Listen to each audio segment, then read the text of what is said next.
بڑھیا بات سنانی. بسم الله الرحمن الرحيم. كتاب الغسل وقول الله تعالى وإن كنتم جنبا فاطهروا إلى قوله لعلكم تشكرون وقوله يا أيها الذين آمنوا إلى قوله عفوا غفورا. باب الوضوء قبل الغسل. وبالسند المتصل مما إلى الإمام الهمام الحافظ بن حجة أمير المؤمنين في الحديث أبي عبد الله محمد بن إسماعيل بن إبراهيم البخاري الجوفي رحمه الله تعالى. سبحان الله بعلومه وفيوضه وبركاته آمين. قال حدثنا عبد الله بن يوسف قال أخبرنا مالك عن هشام عن أبيه عن عائشة زوج النبي صلى الله عليه وسلم رضي الله تعالى عنها وعنهم أن النبي صلى الله عليه وسلم كان إذا اغتسل من الجنابة بدأ فغسل يديه ثم يتوضأ كما يتوضأ للصلاة ثم يدخل أصابعه في الماء فيقلل بها وصنع شعره ثم يصب على رأسه 3 غرف بيده ثم يفيض الماء على جلده كله.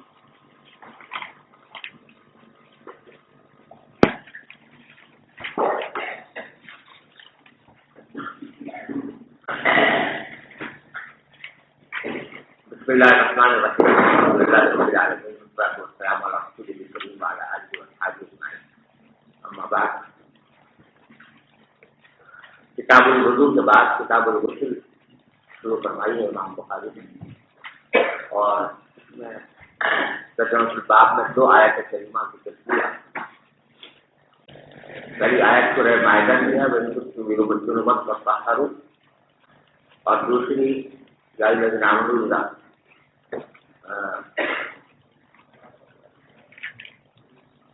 وہ جو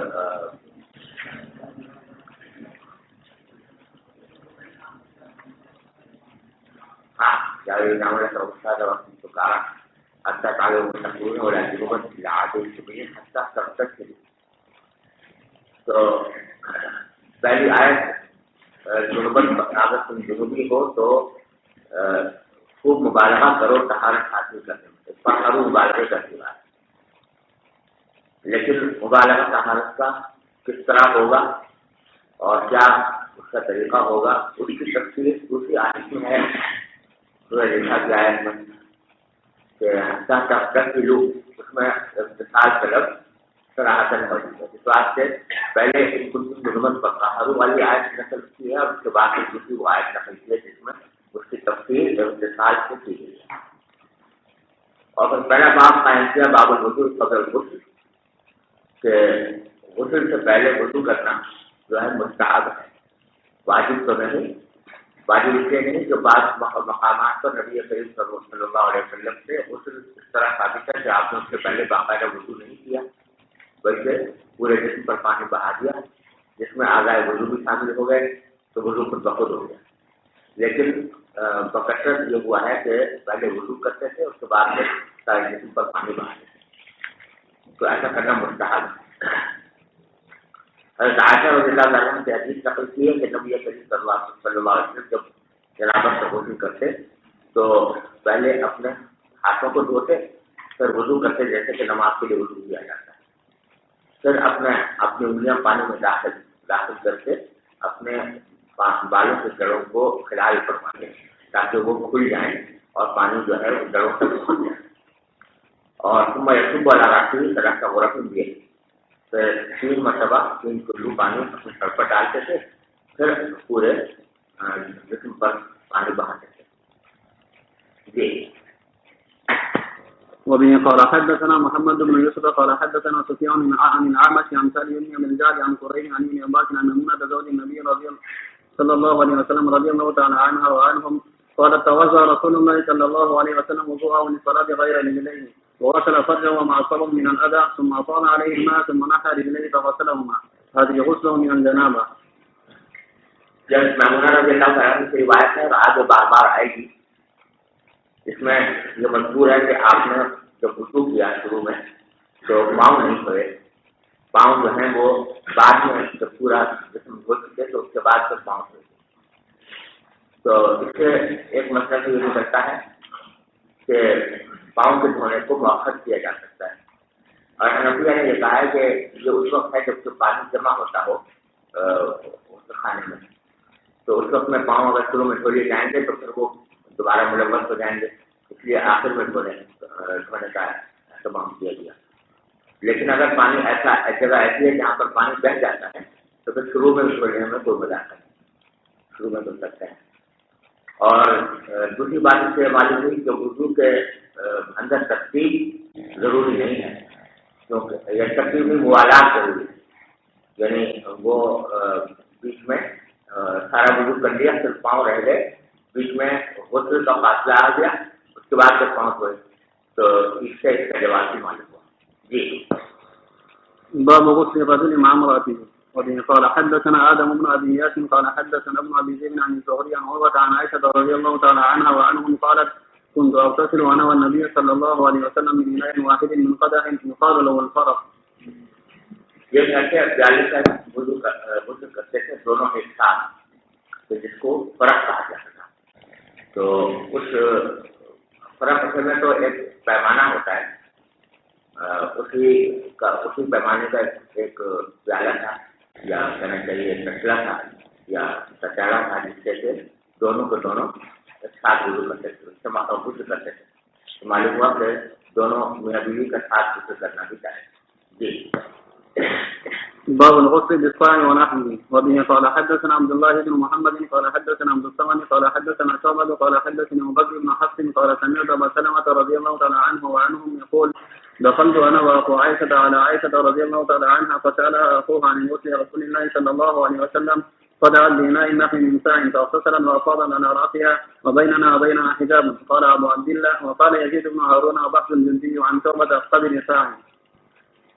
یہ حضرت عائشہ رضی اللہ عنہا کی حدیث ہے، اور اس کو روایت کر رہے ہیں ابو سلمہ جو ہیں یہ حضرت عائشہ کے رضائی بھانجے ہیں۔ وہ کہتے ہیں کہ میں اور میں حضرت عائشہ کے رضائی بھائی دونوں ہم گئے حضرت عائشہ کے پاس، دونوں محرم تھے کیونکہ ایک رضائی بھانجے تھے اور ایک رضائی بھائی تھے، دونوں گئے حضرت عائشہ کے پاس، اور حضرت عائشہ سے ان کے رضائی بھائی نے سوال کیا رسول کریم صلی اللہ علیہ وسلم کے غسل کے بارے میں کہ آپ غسل کیسے کرتے تھے۔ تو حضرت عائشہ نے ایک برتن ڈبوایا جو ایک ساق کے برابر تھا تقریباً، اس میں پانی ایک ساق کا تقریباً تھا، اور اس سے انہوں نے غسل کیا حضرت عائشہ نے، اور اپنے سر پر پانی بہایا، وہ بینا اور بینہا حجاب، اور ہمارے ان کے درمیان ایک پردہ حائل تھا، پردے کے پیچھے انہوں نے غسل کیا۔ تو امام بخاری کہتے ہیں، خیر وہ آگے بعد میں بات کرتے ہیں، جہاں سوال یہ پیدا ہوتا ہے کہ حضرت عائشہ رضی اللہ عنہا نے غسل کرتے دکھایا، اور یہ صراحت ہے کہ بیچ میں پردہ حائل تھا، تو اگر غسل کی تعلیم دینی مخصوص تھی تو پردے کے پیچھے غسل کرنے سے کیسے تعلیم دی؟ تو جواب اس کا یہ ہے کہ اصل میں جس بات کو وہ بتانا چاہتی تھی وہ یہ تھی کہ نبی کریم صلی اللہ علیہ وسلم عام طور سے ایک سا پانی سے غسل فرما لیا کرتے تھے، تو بعض حضرات کو اس پر تعجب ہوتا تھا کہ ایک سا کے اندر غسل کیسے مکمل ہو سکتا ہے۔ تو حضرت عائشہ نے ایک سا پانی منگوایا اور خود پردے کے پیچھے غسل کیا، یہ بتانے کے لیے کہ دیکھو ایک سا پانی بھی کافی ہو جاتا ہے۔ تو اس کے لیے غسل کا عمل دیکھنے کی ضرورت نہیں تھی، صرف یہ دیکھنا کافی تھا کہ عائشہ غسل کر رہی ہے اور پردے کے پیچھے، اور ایک صاف پانی بھی منگوایا، اس سے زیادہ پانی نہیں منگوایا۔ تو بتانا پھر مقصود یہ تھا کہ ایک صاف پانی غسل کے لیے کافی ہو سکتا ہے، سمجھے نا۔ اور دوسرے پردے کے پیچھے سے سر حضرت عائشہ کا نظر آ رہا تھا، اور کیونکہ سر وہ محرم سے اس بات سے سر کو دیکھنا کوئی منع نہیں تھا، اور یہ بتانا مقصود تھا کہ سر کے اوپر پانی کیسے ڈالا جاتا ہے۔ یہ دو باتیں تھیں جس کی وجہ سے عائشہ نے یہ عمل کیا، اور اس کے لیے دونوں مقصد حاصل ہوئے۔ آگے امام بخاری کے صنعت کے بارے میں فرماتے ہیں کہ یزید بن ہارون اور بعض الجندی اس حدیث کو شعبہ سے روایت کرتے ہیں، اور انہوں نے نحو من ساع کے بجائے قدری ساع کہا۔ پیچھے آیا تھا بینائی من نحو ساع، ایک برتن تھا جو ایک ساع سے جیسا تھا، یعنی اس میں راوی کو جزم نہیں تھا کہ ایک ساع پورا تھا یا نہیں تھا، لیکن دوسری روایت جو ہے شعبہ سے اس میں قدری ساع بقدر ایک ساع کے تھا، پورا جزم کے ساتھ ایک ساع بتایا۔ جی وبه قال حدثنا عبد الله بن محمد قال حدثنا يحيى بن آدم قال حدثنا زهير عن أبي إسحاق قال حدثنا مجاهد أنه كان عند جابر بن عبد الله وهو أبوه وعنده قوم فسألوه عن الغسل فقال يكفيك ساع فقال رجل ما يكفيني فقال جابر كان يكفي من وأوفى منك شعرا وخيرا منك ثم أمن في ثوبه. یہ حضرت ابو جعفر کی روایت ہے. ابو جعفر محمد الباقر جو حضرت حسین رضی اللہ عنہ کے پوتے ہیں، حضرت العابدین کے صاحبزادے ہیں اور حضرت حسین رضی اللہ عنہ کے پوتے ہیں، ابو جعفر محمد الباقر. اور ابو جعفر اس لیے کہتے ہیں کہ ان کے بیٹے تھے حضرت جعفر صادق رحمۃ اللہ علیہ. تو وہ کہتے ہیں کہ انہو کان عند جابر بن عبد اللہ، کہ وہ موجود تھے حضرت جابر بن عبد اللہ کے پاس. ہوا و ابو، وہ خود بھی موجود تھے ابو جعفر محمد الباقر، اور ان کے والد زین العابدین بھی موجود تھے. وعنده قوم، اور حضرت جابر کے پاس اس وقت کچھ اور لوگ بھی تھے. فسألوه عن الغسل، دوسرے لوگوں نے حضرت جابر سے غسل کے بارے میں سوال کیا. حضرت جابر نے کہا یکفی کا صاحب، کہ تمہارے لیے ایک صاحب پانی غسل کرنے کے لیے کافی ہے، ایک صاحب پانی سے تم غسل کر سکتے ہو. فقال رجل ما یکفی، تو ایک شخص وہاں بیٹھا تھا، اس نے کہا کہ مجھے تو ایک صاحب پانی نہیں ہوتا، ایک صاحب سے میں غسل نہیں کر سکتا، صرف ایک صاحب پانی. فقال جابر نے فرمایا کہ کان یکفی من ہوا اوفا من کا شعر، کہ یہ ایک صاحب پانی کافی ہو جایا کرتا تھا اس ذات کو کہ جس سے تم سے زیادہ گھنے بال تھے، یعنی نبی کریم صلی اللہ علیہ وسلم. اوفا جس سے زیادہ پورے تھے، کیا تھے؟ بال.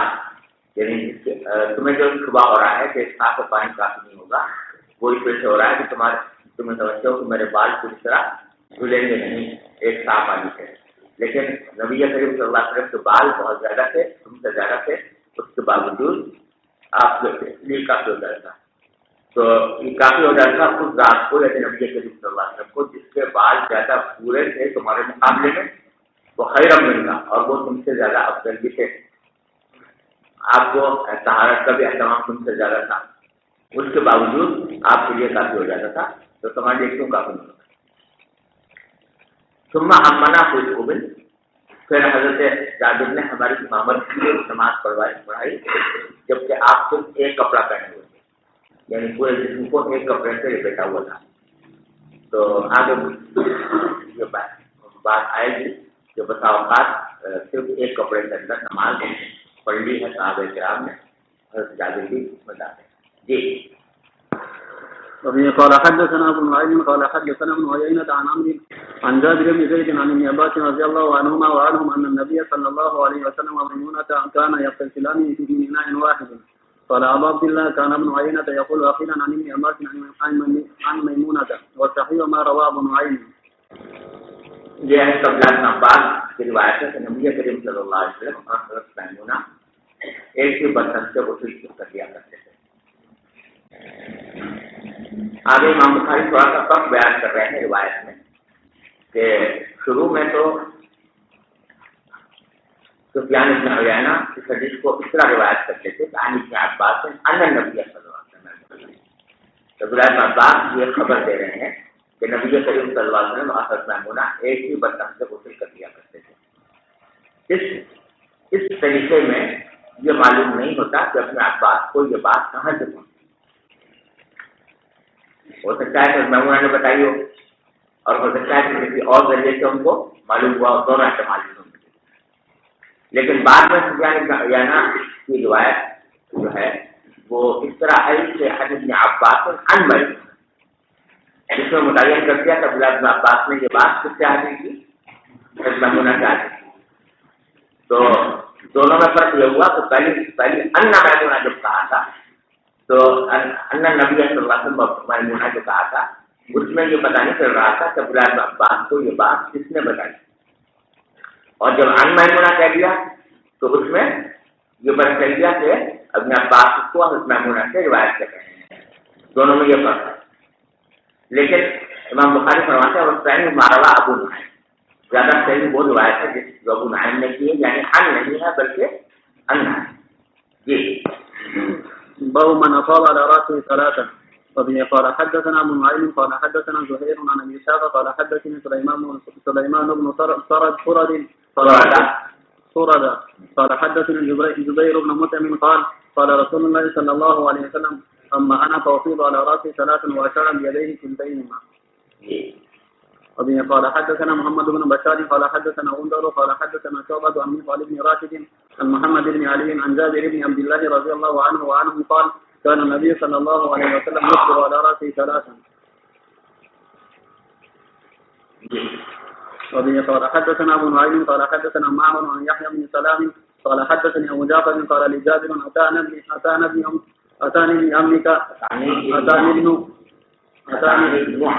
أتاني ابن عمك يعاضد بالحسن بن محمد بن الحنفية قال كيف الغسل من الجنابة؟ فقلت كان النبي صلى الله عليه وسلم يأخذ 3 أكف فيفيض على رأسه ثم يفيض على سائر جسده. فقال لي الحسن إني رجل كثير الشعر فقلت كان النبي صلى الله عليه وسلم أكثر منك شعرا.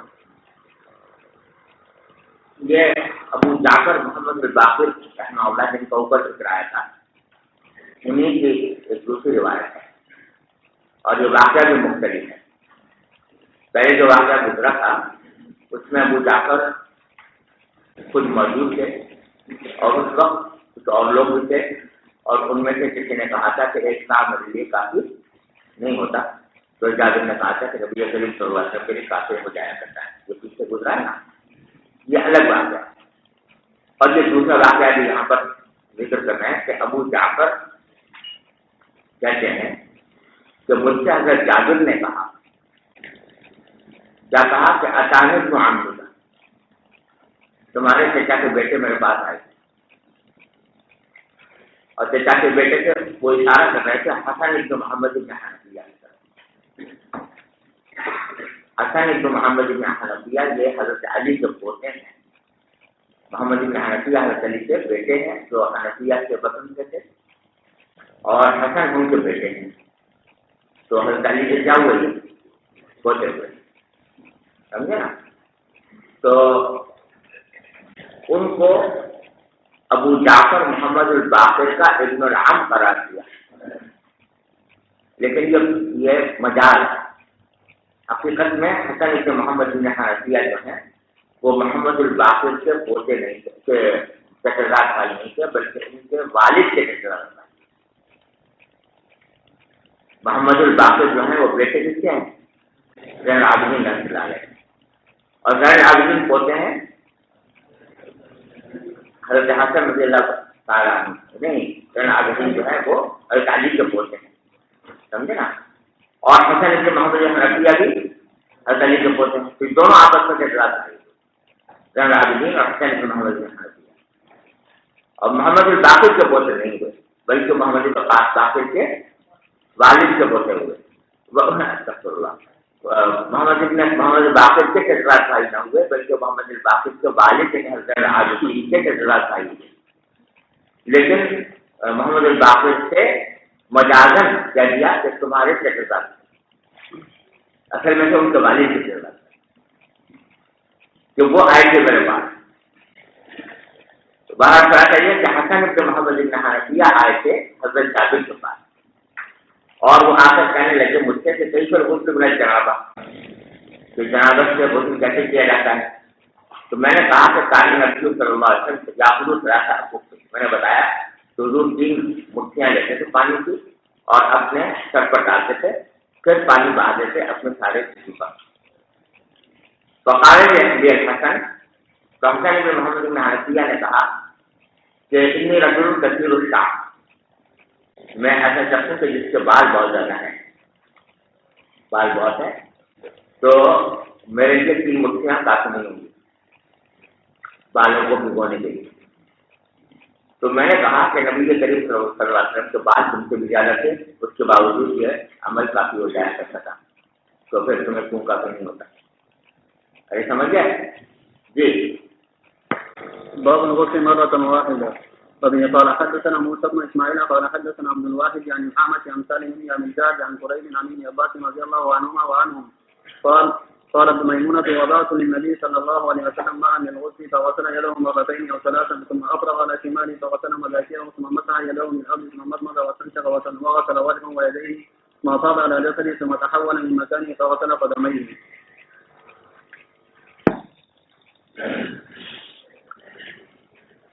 یہ سب عبداللہ عباس کی روایت ہے. مامونہ کہتے ہیں کہ میں نے نبی صلی اللہ علیہ وسلم کے پانی رکھا غسل کا تو آپ نے پہلے 2 مرتبہ یا 3 مرتبہ ہاتھ دھوئے, پھر اپنے بائیں ہاتھ پر پانی ڈالا تو غسل مذاکیر, پھر اپنے اعضائے مقدوسہ کو دھویا. مذاکیر ذکر کی جمع ہے, لیکن یہ جب جمع لاتے ہیں تو اس سے مراد عضو مخصوص اور اس کے جسم کا پورا حصہ مراد ہوتا ہے. اس بات سے جمع لے کر آتے ہیں جس میں ان سیال وغیرہ سب شامل ہوتا ہے. ثم مسح یده بالارض, پھر آپ نے اپنا ہاتھ جو ہے وہ پانی میں ملا, وہ زمین پر ملا, پھر مرتبہ اس نے صاف کیا اور اپنا چہرہ دھویا اور ہاتھ دھوئے, پھر اپنے سارے جسم پر پانی ڈالا. یہاں پانی سارے جسم پر ڈالنا صرف ایک مرتبہ منظور ہے, ایک مرتبہ ڈال دیا سارے جسم پر. تو اگر ایک مرتبہ ڈالنے سے پورا جسم بھیگ جائے تو کافی. پھر آپ اپنی جگہ سے ہٹے اور پھر اپنے پاؤں کو دھوئے. جی بسم الله الرحمن الرحيم. باب من بدأ بالحجاب وبالطيب من الغسل. وبالسند المتصل منا إلى الإمام الحماني حافظ الحجة أمير المؤمنين في الحديث أبي عبد الله محمد بن إسماعيل البخاري رحمه الله تعالى ومتعنا الله بعلومه وفيوضه آمين. قال حدثنا محمد بن المثنى قال حدثنا أبو عاصم عن حمزة عن القاسم عن عائشة رضي الله تعالى عنها وعنهم قالت كان النبي صلى الله عليه وسلم اغتسل من الجنابة دعا بشيء نحو الخلال فأخذ بكفه فبدأ بشق رأس الأيمن ثم الأيسر فقال بهما على وسط رأسه. یہ پہلے حدیث دیکھ لو, اس کے بعد پھر باپ کی طرف آئیں گے انشاءاللہ. حدیث جو ہے وہ عائشہ رضی اللہ عنہا سے روایت فرمائی ہے. کان نبی صلی اللہ علیہ وسلم اذا اغتسل من الجنابہ, جب آپ جنابت کا غسل فرماتے تو دعا بشیء نحو الخلاف, تو ایک ایسی چیز منگواتے تھے جو خلاف جیسی ہوتی. خلاف کہتے ہیں اس برتن کو جس میں جانوروں کا دودھ نکالا جاتا ہے. حلب یحلب سے نکلا ہے. حلب یحلب کا معنی ہے دودھ دوہنا, بکری کا یا گائے کا یا بھینس کا. تو وہ برتن جس میں دودھ دوہا جائے, دودھ نکالا جائے, اس کو خلاف کہتے ہیں. تو عائشہ فرما رہی ہیں کہ ایسی چیز منگواتے تھے جو خلاف جیسی ہوتی تھی. یہ برتن فاخذ بکفہ, تو اپنے ہاتھ سے اس کو لے کے فبدأ بشق رأس الأيمن, پہلے شروع کرتے تھے اپنے سر کے دائیں حصے سے, اس کے اوپر پانی ڈالتے تھے, ثم الأيسر, پھر بائیں کے اوپر پانی ڈالتے تھے. فقال بهما على وسط رأسه, اور پھر آلے معنی میں فعالہ سے کہ اس کو پھر بہا دیتے تھے اپنے بستے راست کے اوپر. سمجھے نا؟ تو پہلے دائیں طرف پانی ڈالا, پھر بائیں طرف ڈالا, پھر بیچ میں پانی ڈالا, اور اس طرح پورے سر کے اوپر پانی پہنچا. یہ حدیث ہے. حدیث تو بالکل صاف ہے, جس کے اندر کوئی ابہام کی سوال نہیں ہے. مانا یہ ہے کہ ایک برتن منگواتے تھے جو دودھ دونے سے برتن جیسا ہوتا تھا اور پھر غسل فرماتے تھے. لیکن اس کے اوپر جو ترجمہ امام بخاری نے قائم کیا ہے بدأ بالحلاب او الطیب عند الغسل,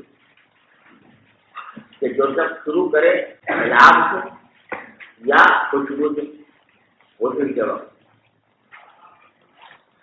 تو خوشبو کا ذکر کہاں سے آ گیا؟ حضرت عائشہ کی حدیث میں خوشبو کا کوئی ذکر نہیں. کیا آپ خوشبو سے آغاز کرتے تھے, خوشبو سے شروع کرتے تھے غسل کرنا؟ تو خوشبو کا ذکر حدیث میں کہیں ہے نہیں, اور تجربہ کی بات میں امام بخاری نے خلاف کے ساتھ حدیث بھی بڑھا دیا. تو اس کا کیا مطلب ہے اور اس ترجمہ الباب کا کیا مقصود ہے اور اس کی حدیث سے کیا مناسبت ہے، اس کے بارے میں شراح بخاری بہت پریشان ہوئے اور مختلف قسم کی توجیحات اس ترجمہ الباب کی کی گئی۔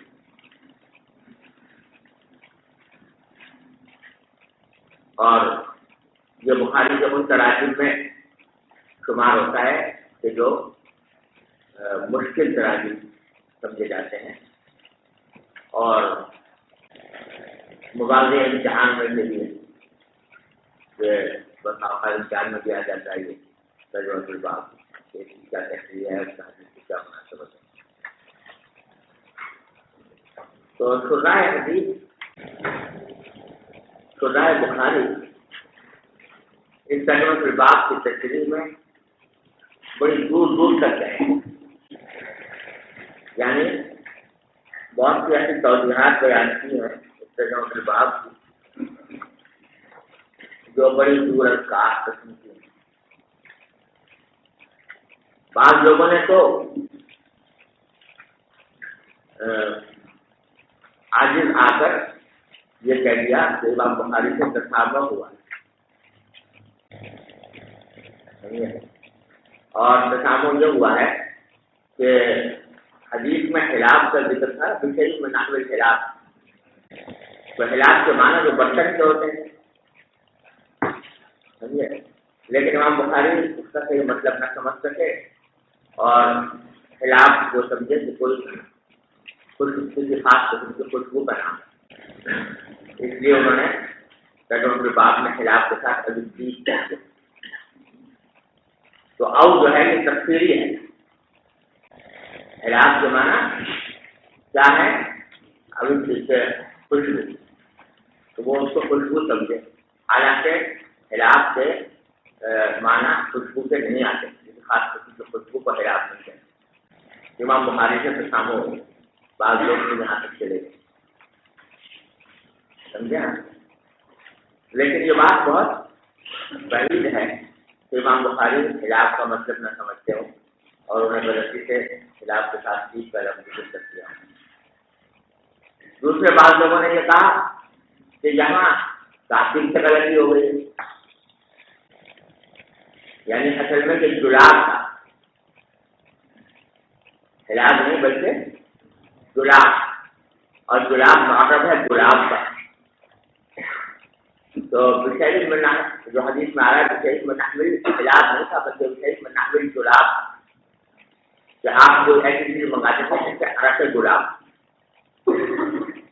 تو عرق گلاب جو ہے وہ خوشبو ہوتی ہے، اس واسطے امام بخاری نے گلاب کے ساتھ تصدیق بھی ذکر کیا تھا، لیکن کاتب سے غلطی ہوئی، اس نے گلاب کے بجائے خلاف لکھ دیا۔ یہ بات بھی صحیح گئی ہے، لیکن یہ بھی قابل تصدیق نہیں ہے، اس واسطے کہ یہ اس وقت درست ہوتی جب سے اس حدیث کی کسی روایت میں خلاف کے بجائے گلاب کا لفظ ہوتا ہے، لیکن جس میں روایتیں ہیں اس حدیث کی اس میں کہیں بھی گلاب کا لفظ نہیں آیا، بلکہ سارے راوی اس کو خلاف ہی روایت کرتے ہیں۔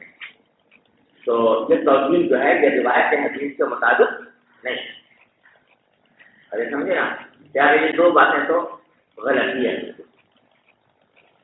پھر کیا مقصد ہے خلاف کے ساتھ چیز کا اضافہ کرنے کا؟ تو اس لیے جیسے میں نے عرض کیا بہت سی دورانکار توجیحات کی گئی ہیں، لیکن ان توجیحات میں سے دو توجیحات ایسی ہیں جو سمجھ میں آتی ہیں اور جو نسبتاً قریب تک ہیں اور ان کے پر بھروسہ کیا جا سکتا ہے۔ ایک توجیہ حافظ ابن حجر رحمۃ اللہ علیہ نے کی ہے اور ایک حضرت علامہ انور صاحب کشمیری رحمۃ اللہ علیہ۔ حافظ ابن حجر رحمۃ اللہ علیہ جو ہیں وہ بہت سی توجیحات نقل کرنے کے بعد جس توجیہ کو انہوں نے راجح قرار دیا ہے اور جس کے بارے میں انہوں نے یہ کہا ہے کہ امام بخاری کی صنیع کو سامنے رکھتے ہوئے ان کے طرز اور اسلوب کو سامنے رکھتے ہوئے مجھے یہ توجیہ زیادہ دل کو لگتی ہے، وہ یہ ہے کہ آگے چل کر اگلے صفحہ 41 پر آپ دیکھیے، دوسرا باب ہے، باب من تطیبہ ثم اغتسل، ہے نا؟ باب آ رہا ہے کہ جو شخص پہلے خوشبو لگائے پھر غسل کرے، تو بتلانا یہ چاہتے ہیں کہ نبی کریم صلی اللہ علیہ وسلم 2 طریقے آپ سے غسل کے تھے۔ کبھی ایسا ہوتا تھا کہ پہلے خوشبو لگا لیتے تھے، خوشبو لگا کر پھر غسل کرتے تھے، اور کبھی خوشبو نہیں لگاتے تھے بلکہ خلاف جو ہے یعنی عام برتن جس کے اندر کوئی خوشبو نہیں ہوتی وہ استعمال کرتے اور اس سے غسل کر لیا کرتے۔ تو خلاف جو کہا نا بتا خلاف، اس کے معنی یہ ہے کہ ابتدا کرتے تھے غسل کی اس طرح کہ ایک ایسے برتن سے کرتے تھے کہ جس میں خوشبو نہیں ہوتی، سمجھے نا؟ اور دوسرا طریقہ یہ تھا کہ کبھی پہلے خوشبو لگا لیتے تھے اور پھر غسل کیا کرتے تھے۔ تو کبھی ابتدا کرتے خلاف سے اور کبھی ابتدا فرماتے ایسے خوشبو سے، سمجھے نا؟ تو خلاف کا ذکر تو اس حدیث میں آ گیا جو اسی بات کا ذکر کی ہے، اور طیب کا ذکر اگلے والا جو اگلے صفحے پر جو باب آ رہا ہے اس کے اندر طیب کا ذکر ہے۔ تو بعض اوقات امام بخاری رحمۃ اللہ علیہ ترجمۃ الباب میں کوئی ایسی بات ذکر کر دیتے ہیں جو اس حدیث میں تو نہیں آ رہی لیکن آگے کسی جگہ پر آ رہی ہے، اس کی طرف اشارہ کرنے کے لیے کسی لفظ کا اضافہ کر دیا کرتے ہیں، اور یہ امام بخاری کی عام سنی ہے، عادت ہے۔ تو اس عادت کے پیش نظر یہ بات کچھ بعید معلوم نہیں ہوتی کہ انہوں نے 2 چیزیں ذکر کی، ان میں سے ایک کا کے اوپر جو استدلال کر لیا اسی حدیث سے جو اس ترجمۃ الباب میں ذکر کی ہے، اور دوسری چیز کا استدلال جو ہے وہ اگلے آنے والے ایک باب میں آ رہا ہے۔ تو اس طرح انہوں نے خلاف کے ساتھ ابھی بھی ذکر کر بات سنائی۔ حافظ ابن حجر رحمۃ اللہ علیہ جو ہے وہ ویسے امام بخاری کے بڑے مزاج شناس ہیں، یعنی ان کے طرز اسلوب اور ان کی سنی سے بہت زیادہ واقف ہیں، لہذا بہت سے محققین نے حافظ ابن حجر کی اس توجیہ کو ترجیح دی کہ یہی بات برائے معلوم ہوتی ہے کہ امام بخاری یہاں یہ بتانا چاہتے ہیں کہ حضور اکرم صلی اللہ علیہ وسلم کے غسل کے 2 طریقے تھے، کبھی آپ خوشبو لگاتے کبھی خوشبو نہ لگاتے۔ تو خوشبو نہ لگانا تو اس کو تعبیر کیا منبدع بالخلاف سے، اور خوشبو لگانا اس کو تعبیر کیا بالطیب سے، اور پہلی بات کو ثابت کیا اسی حدیث سے تو اس بات میں مشہور ہے، اور دوسری بات کا کی طرف اشارہ کیا اس حدیث کی وجہ سے جو اگلے صفحے پر باب میں آ رہی ہے۔ ارے سمجھ جاؤ، تو ایک توجیہ یہ ہے جو نسبتاً بہتر ہے اور جو ہو سکتا ہے کہ امام بخاری کا یہ بات، اور دوسری توجیہ حضرت علامہ انور شاہ صاحب کشمیری رحمۃ اللہ علیہ نے فرمائی ہے، وہ بھی نسبتاً بہتر معلوم ہوتی ہے، وہ یہ ہے کہ امام بخاری رحمۃ اللہ علیہ حدیث کو ذکر کر رہے ہیں وہ جہاں پر اس باب میں جس میں ایسا فرماتی ہے کہ آپ ایسا برتن منگا دیتے جیسا کہ دودھ دوہنے کے لیے استعمال ہوتا ہے۔ تو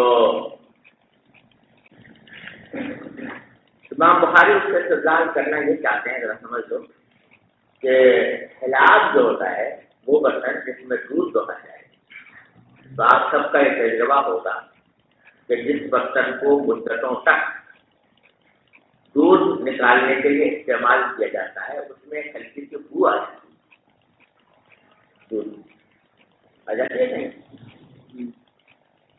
وہ برتن جو ہمیشہ دودھ نکالنے کے لیے استعمال کیا اس کو دھو لو تب بھی اس میں ایک بو آ جاتی ہے، سمجھے نا؟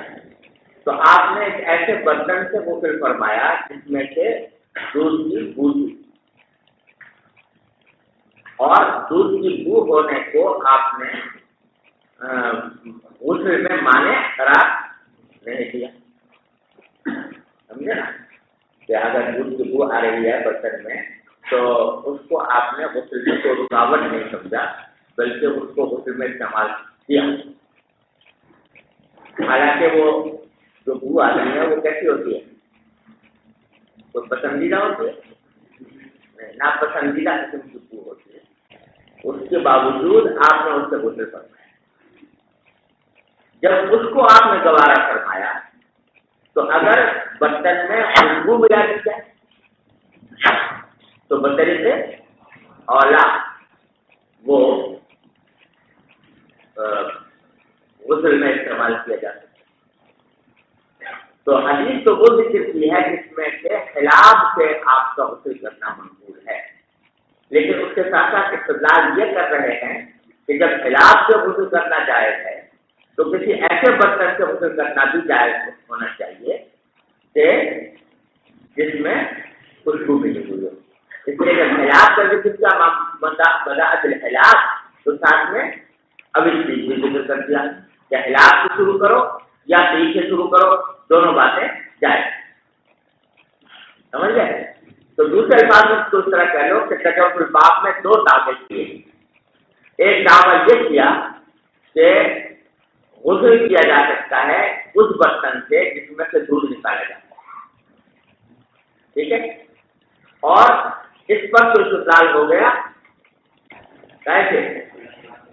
حدیث کی صراحت سے، حدیث کی عبارت سے، اسی سے استدلال اشارت النقص سے یہ نکلا کہ ایسا برتن جس میں کوئی ناپسندیدہ بو آ رہی ہو اس کو استعمال کر سکتے ہیں، سمجھے نا؟ یہ اشارت النقص۔ پھر اس پر قیاس کیا یا اس کے دلالت النقص سے استدلال کیا کہ ایسا برتن جس میں خوشبو ملی ہوئی ہو اس سے بھی بطری سے اولا غسل کرنا جائز ہے۔ تو یہ بات جو ہے یہ دلالت النقص سے یا قیاس سے ثابت ہوگی۔ اس واسطے خلاف کے ساتھ ابھی ٹھیک کر رکھی تمام بخاری میں ذکر فرمایا۔ ارے سمجھ جاؤ، یہ دو توجیحات ہیں جو میرے نزدیک زیادہ بہتر ہیں۔ باقی جو اور توجیحات مختلف شراح نے کی ہیں وہ نہایت پر تکلف ہے اور بناوٹی ہے، اس میں تصنع ہے، تکلف ہے، اس کو اختیار کرنے کی کوئی حاجت نہیں۔ بات سمجھ میں آ گئی بھائیوں؟ چلو سوال جی یہ عبارت جو آخری ہے فقال بہما علی وسط رأسہ، جی یہ فقال بہما کی ضمیر صحیح، بہما کی ضمیر کس طرف جا رہی ہے؟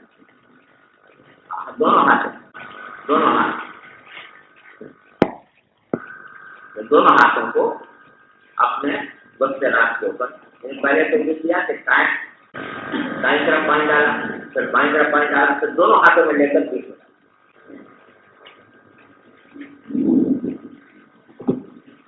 جی۔ باب المزمزة والاستنشاق في الجنابة. وبه قال حدثنا عمر بن حفص بن غاث قال حدثنا أبي قال حدثنا عامش قال حدثني سالم عن قريب عن ابن عباس قال حدثنا ميمونة رضي الله تعالى عنها وعنهم قالت خبرت للنبي صلى الله عليه وسلم غسلا فأحرق بيمينه على يساره فغسلهما ثم غسل فرجه ثم قال بيده على الأرض فمسح بالتراب ثم غسل ثم مزمز واستنشق ثم غسل وجهه وأفاض على رأسه ثم تنحى فغسل قدميه ثم أتي بمنديل فلم يلفظ بها. یہ مامونہ کی وہی حدیث ہے جو مختلف طریقوں سے آ رہی ہے۔ یہاں پر لانے کا منشا یہ ہے کہ وضو کے دوران مضمضہ اور استنشاق کیا جائے گا۔ چنانچہ ترجمہ میں بات ہوئی گا کہ مضمضہ اور استنشاق فی الجنابہ، ایسا مشہور اصطلاح ہے فقہاء کرام کا۔ امام ابو حنیفہ رحمۃ اللہ علیہ کے نزدیک غسل کے اندر مضمضہ اور استنشاق واجب ہے، اور امام شافعی رحمۃ اللہ علیہ کے نزدیک واجب نہیں ہے۔ جس طرح وضو میں سنت ہے اسی طرح غسل میں بھی سنت ہے۔ امام ابو حنیفہ رحمۃ اللہ علیہ کا استدلال جو ہے وہ ایک تو اس بات سے ہے کہ نبی کریم صلی اللہ علیہ وسلم سے جس نے صحیح یہ ثابت نہیں ہے کہ غسل آپ نے بغیر مضمضہ استنشاق سے فرمایا ہے۔ اور دوسری بات یہ ہے کہ قرآن کریم نے ان کنتم جنوبا فطہروا فرمایا کہ طہارت میں مبالغہ کرے، تو طہارت مبالغہ دو طریقے سے ہوتا ہے. ایک یہ کہ جو اعضاء وضو میں نہیں دھوئے جاتے وہ غسل میں دھوئے جائیں، اور دوسرا یہ کہ جو چیز وضو کے اندر محض مسنون تھی یا مستحب تھی وہ غسل میں کیا ہو جائے، واجب ہو جائے. تو مغرب استنشاق اگر کہ وضو میں مسنون تھے لیکن غسل کے اندر واجب ہو گئے. اور حضرت عبداللہ بن عباس کا ایک فتویٰ بھی اس کی تائید میں ہے، اور اس کے اوپر مفصل بحث جیسے ترمذی کے اندر آئی ہے، پڑھ بھی آتے ہیں نا ابھی، تو وہاں پر تفصیل اس کی آ جائے گی کہ ایک جس حدیث کے حنفی استدلال کرتے ہیں وہ صحیح ہے اس بات پر کہ جو اس سے جنابت میں موضوع سے کتاب واجب ہے، اس کے اوپر جو صنعت کا کلام ہے وہاں پر انشاءاللہ آ جائے گا. پھر آخر میں یہ فرمایا کہ تم عودیہ تمندی، غسل کے بعد آپ کے پاس رومال لایا گیا تاکہ آپ اپنے جسم کو خشک فرما لیں. پلن جنتر دیا تو آپ نے اس کو استعمال نہیں کیا، لیکن اس سے آگے سے خشک نہیں کیا. یہ مقصود اس کا دوسرے روایات سے معلوم ہوتا ہے کہ یہ اس وجہ سے نہیں تھا کہ کوئی تولیہ کا استعمال کرنا ناجائز ہے، بلکہ اس وجہ سے تھا کہ آپ اس وقت ٹھنڈک حاصل کرنا چاہتے تھے. اس بات سے آپ نے رکھو جی.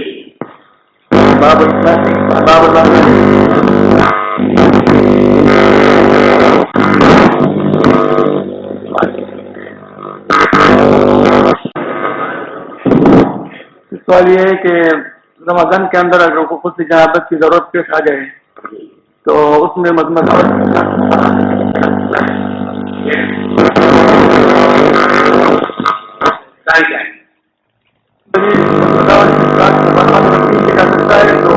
کے بعد کیا ضروری ہے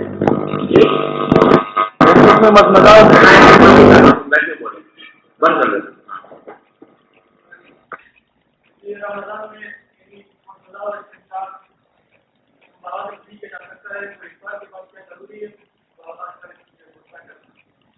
نہیں تو مرغہ استنشاق اس نے کر لیا، جیسا مرغہ استنشاق وضو میں کرتے ہیں اسی طرح وضو میں بھی کرتے ہیں.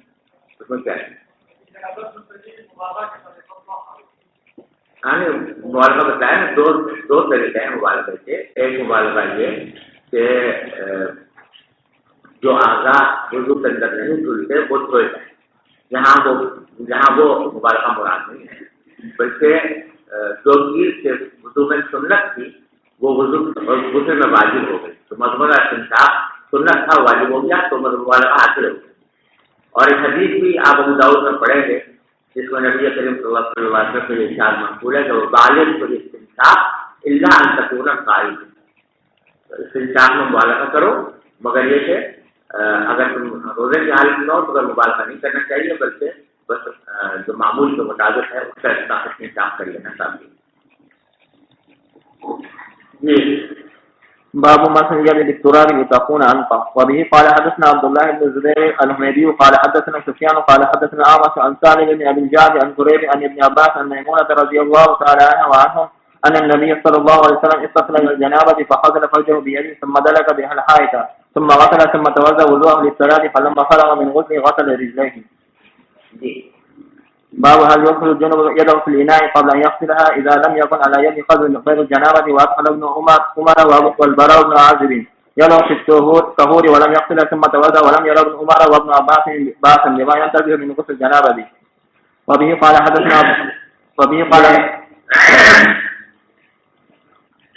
جس کا جبت الباب امام بخاری جو بیان کرنے کے لیے قائم کر رہے ہیں کہ جنابت جو ہوتی ہے وہ نجاست حکمیہ ہے، نجاست حقیقیہ ہے. لہٰذا اگر کوئی حالت جنابت میں ہے تو اس کا جسم ناپاک نہیں ہوتا، سمجھے نا، جسم ناپاک مجرد جنابت سے اس کا جسم ناپاک نہیں ہوتا. لہٰذا اگر حالت جنابت میں کوئی شخص پانی میں ہاتھ ڈال دے جبکہ اس کے ہاتھ پر کوئی نجاست لگی ہوئی نہیں تو اس میں کوئی ملاقہ نہیں ہے، اس سے نہ ایسا کرنا گناہ ہے اور نہ اس سے پانی خراب ہوتا ہے. ارے سمجھے نا، تو کہتے ہیں ہر جنوب جگہ ہو پھر کیا جنوبی شخص ہاتھ داخل کر دے اپنا برتن میں قبل ان یغسلہ، ہاتھ کو دھوئے بغیر، اذا لم یکن علی یدہ قدر، بشرطے کہ اس کے ہاتھ پر کوئی گندگی لگی نہ ہو، غیر الجنابہ، سوائے حالت جنابت حکمیہ سے، سمجھے نا؟ جنابت یعنی نجاست حکمیہ جو ہے وہ ہے، لیکن ہاتھ پر کوئی ظاہری نجاست لگی ہوئی نہیں ہے تو ہاتھ پانی میں ڈالنے میں کوئی مزاحمت نہیں۔ تو یہاں اس کی تعریف کی ہے اس بات سے کہ عبداللہ بن عمر اور براء بن عازب رضی اللہ تعالیٰ عنہما سے یہ منقول ہے کہ انہوں نے اپنا ہاتھ داخل کیا طہارت کے پانی میں، ولم یغسلھا، جبکہ ہاتھ کو دھویا ہوا نہیں تھا، ثم توضا، پھر اس کے بعد وضو کیا۔ ولم یرى عمر وابن عباس رضی اللہ عنہما بأسا بما ينتظر من غسل الجنابہ، عبداللہ بن عمر نے اور عبداللہ بن عباس نے کوئی حرج نہیں سمجھا اس پانی میں جو چھینٹوں کی شکل میں اڑتا ہے غسل جنابت۔ ایک آدمی غسل جنابت کر رہا ہے، سمجھے نا، اور اس کے جسم سے جو پانی گرا اس کی چھینٹیں اڑ کر کسی کو لگتے ہیں، تو ان چھینٹوں پر لگنے سے جس کو لگی ہے وہ ناپاک نہیں، کیونکہ وجہ وہی ہے کہ یہ جو جنابت ہے یہ نجاست حکمیہ ہے، حقیقیہ نہیں ہے، لہٰذا اس کی چھینٹوں سے کوئی نجاست نہیں۔ جی وبه قال حدثنا عبد الله بن مسلمة قال حدثنا أخلاق بن حميد عن القاسم عن عائشة رضي الله تعالى عنها وعنهم قالت كنت أغتسل أنا والنبي صلى الله عليه وسلم من إناء واحد تختلف أيدينا فيه۔ رائٹ فرماتی ہیں کہ میں نبی کریم صلی اللہ علیہ وسلم ایک ہی برتن سے غسل کرتے تھے، تختلف أيدينا فيه، ہمارے ہاتھ ایک دوسرے کے بعد جاتے تھے اس برتن میں۔ اس طرح یختلف کیا ہے؟ باری باری جانا، بار بار جانا، تو ایک مرتبہ میں نے ہاتھ ڈالا پھر دوسرے مرتبہ حضور نے ڈالا، اس طرح ہمارے ہاتھ جو ہے ایک دوسرے کے بعد آتے تھے اس برتن میں۔ یہاں یہ مقبول نہیں ہے کہ پہلے ہاتھ دھوتے تھے اور پھر داخل کرتے تھے، بلکہ بغیر ہاتھ دھو بھی دونوں پانیوں میں داخل کرتے رہے۔ جی وبه قال حدثنا مسدد قال حدثنا حماد عن هشام عن أبيه عن عائشة رضي الله تعالى عنها وعنهم قالت كان رسول الله صلى الله عليه وسلم إذا اغتسل من الجنابة غسل يده۔ وبه قال حدثنا عبد الوليد قال حدثنا شعبة عن أبي بكر بن حفص عن عروة عن عائشة رضي الله تعالى عنها وعنهم قالت كنت أغتسل أنا والنبي صلى الله عليه وسلم من إناء واحد من جنابة، وعن عبد الرحمن بن القاسم عن أبيه عن عائشة مثله۔ یہاں جو پہلی حدیث آئی ہے نا کہ جنابت سے بچتا رہے گا، یہ بتانا چاہتے ہیں کہ پہلی روایت میں تو یہ مذکور نہیں ہے کہ آپ پہلے ہاتھ دھوتے تھے پھر داخل کرتے تھے برتن میں، لیکن اس میں جو مذکور ہے کہ پہلے ہاتھ دھو لیتے تھے پھر داخل کرتے تھے۔ تو دونوں حدیثوں کو امام بخاری دو مختلف حالتوں پر محمول کرتے ہیں۔ تو پہلی روایت جو ہے وہ اس حالت سے متعلق ہے جب کہ ہاتھ پر کوئی ظاہری نجاست لگی ہوئی نہ ہو، اور دوسری اس حالت پر معمول ہے جب کہ ظاہر ہاتھ پر کوئی نجاست لگی ہوئی ہو تو پہلے دھو لیتے تھے پھر بعد میں ہاتھ داخل کرتے تھے۔ جی وبه قال حدثنا عبد الوليد قال حدثنا شعبة عن عبد الله بن جبر قال سمعت أنس بن مالك يقول رضي الله تعالى عنه يقول كان النبي صلى الله عليه وسلم والمرأة من النساء يغتسلان من إناء واحد، زاد مسلم ووهب بن جبير عن شعبة عن الجنابة، ووهب بن جرير عن شعبة عن الجنابة۔ باب من أفرغ بيمينه على شماله في الغسل۔ وبه قال حدثنا موسى بن إسماعيل قال حدثنا أبو عوانة قال حدثنا الأعمش عن سالم بن أبي الجعد عن قريب مولى ابن عباس عن ابن عباس عن ميمونة بنت الحارث رضي الله تعالى عنها وعنهم قالت وزعت لرسول الله صلى الله عليه وسلم غسلا وسترته فصب على يدي فغسلها مرة أو مرتين، قال سليمان لا أدري أذكر ثالثة أم لا، ثم أفرغ بيمينه على شماله فغسل فرجه ثم دلك يده بالأرض أو قال بالحيض ثم تمزمز واستنشق وغسل وجهه ويديه وغسل رأسه ثم صب على جسده ثم تنحى فغسل قدميه فناولته خرقة فقال بيدي هكذا ولم يردها۔ باب تفريق الغسل والوضوء ويذكر عن ابن عمر أنه غسل قدميه بعدما جف وضوءه۔ اب یہاں اس باب میں مقصود ہے کہ بیان کرنا کہ موالات وہ وضو میں واجب ہے، جو مسئلہ آپ پڑھتے چلے آ رہے ہیں ضروری رہتے ہیں کہ موالات کس کو کہتے ہیں کہ پیدل پہ وضو کرنا، کہ ایک وضو سے خشک ہونے سے پہلے دوسرا وضو دھو لینا۔ امام مالک اس کو واجب کہتے ہیں، لیکن جمہور کے نزدیک سے واجب نہیں ہے، سنت ہے۔ تو امام بخاری بتانا یہ چاہتے ہیں کہ واجب نہیں ہے، یعنی یہ جمہور کی تعریف کرنا ہے امام مالک کے خلاف۔ کہتے ہیں باب تفریق الغسل والوضو، غسل اور وضو میں تفریق کی جا سکتی ہے، یعنی فاصلہ رکھا جا سکتا ہے موالات کے بغیر۔ اور کہتے ہیں عبداللہ محمد سے منقول ہے کہ انہو غسل قدمین بعدما جف وضو، تو انہوں نے اپنے پاؤں دھوئے اس وقت جبکہ ان سے وضو کا پانی خشک ہو چکا تھا، یعنی پہلے ہاتھ منہ دھو لیے تھے لیکن پاؤں نہیں دھوئے، پاؤں اس وقت دھوئے جبکہ ہاتھ منہ کا پانی خشک ہو گیا تھا۔ تو یہی ترک موالات ہے، یہی عدم موالات ہے۔ تو یہ ثابت ہے عبداللہ محمد سے، تو معلوم ہوا کہ ایسا کرنا واجب نہیں جی۔ اور آگے میں استدلال کیا اسی بات سے کہ نبی کریم صلی اللہ علیہ وسلم اپنے پاؤں جو ہیں وہ پہلے نہیں دھوتے تھے، بلکہ پہلے اور سارے اعضاء وضو دھو لیے، پھر غسل کیا، اس کے بعد آخر میں پاؤں دھوئے جی۔ وبه قال حدثنا محمد بن محبوب قال حدثنا عبد الواحد قال حدثنا عامر عن سالم بن ابي الجعد عن قريب مولى بن عباس عن ابن عباس قالت ميمونة رضي الله تعالى عنها وعنهم فذاق للنبي صلى الله عليه وسلم ما يغتسل به فأفرغ على يديه فغسلها مرتين أو ثلاثا ثم أفرغ بيمينه على شماله فقلم مذاكره ثم دلك يده بالأرض ثم تمزمز واستنشق ثم غسل وجهه ويديه ثم غسل رأسه ثلاثا ثم صب على جسده ثم تنحى من مقامه فغسل قدميه. باب إذا جامع ثم عاد ومن دار على نسائه في غسل واحد. وبه قال حدثنا محمد بن بشار قال حدث ابن أبي عدين ويحيى بن سعيد عن شعبة عن إبراهيم بن محمد بن المنتشر عن أبيه رضي الله تعالى عنه وعنهم قال ذكرته لعائشة فقالت يرحم الله أبا عبد الرحمن كنت أطيب رسول الله صلى الله عليه وسلم فيطوف على نسائه ثم يصبح محرما ينزق طيبا. یہ اس باب میں دو مسئلے بیان کیے ہیں امام بخاری نے۔ ایک چیز اذا جمع ثم عاد، ایک شخص ہے جو اپنی بیوی کو اپنے جمع کیا اور ابھی غسل نہیں کیا تھا تو پھر دوبارہ کیا اسی سے،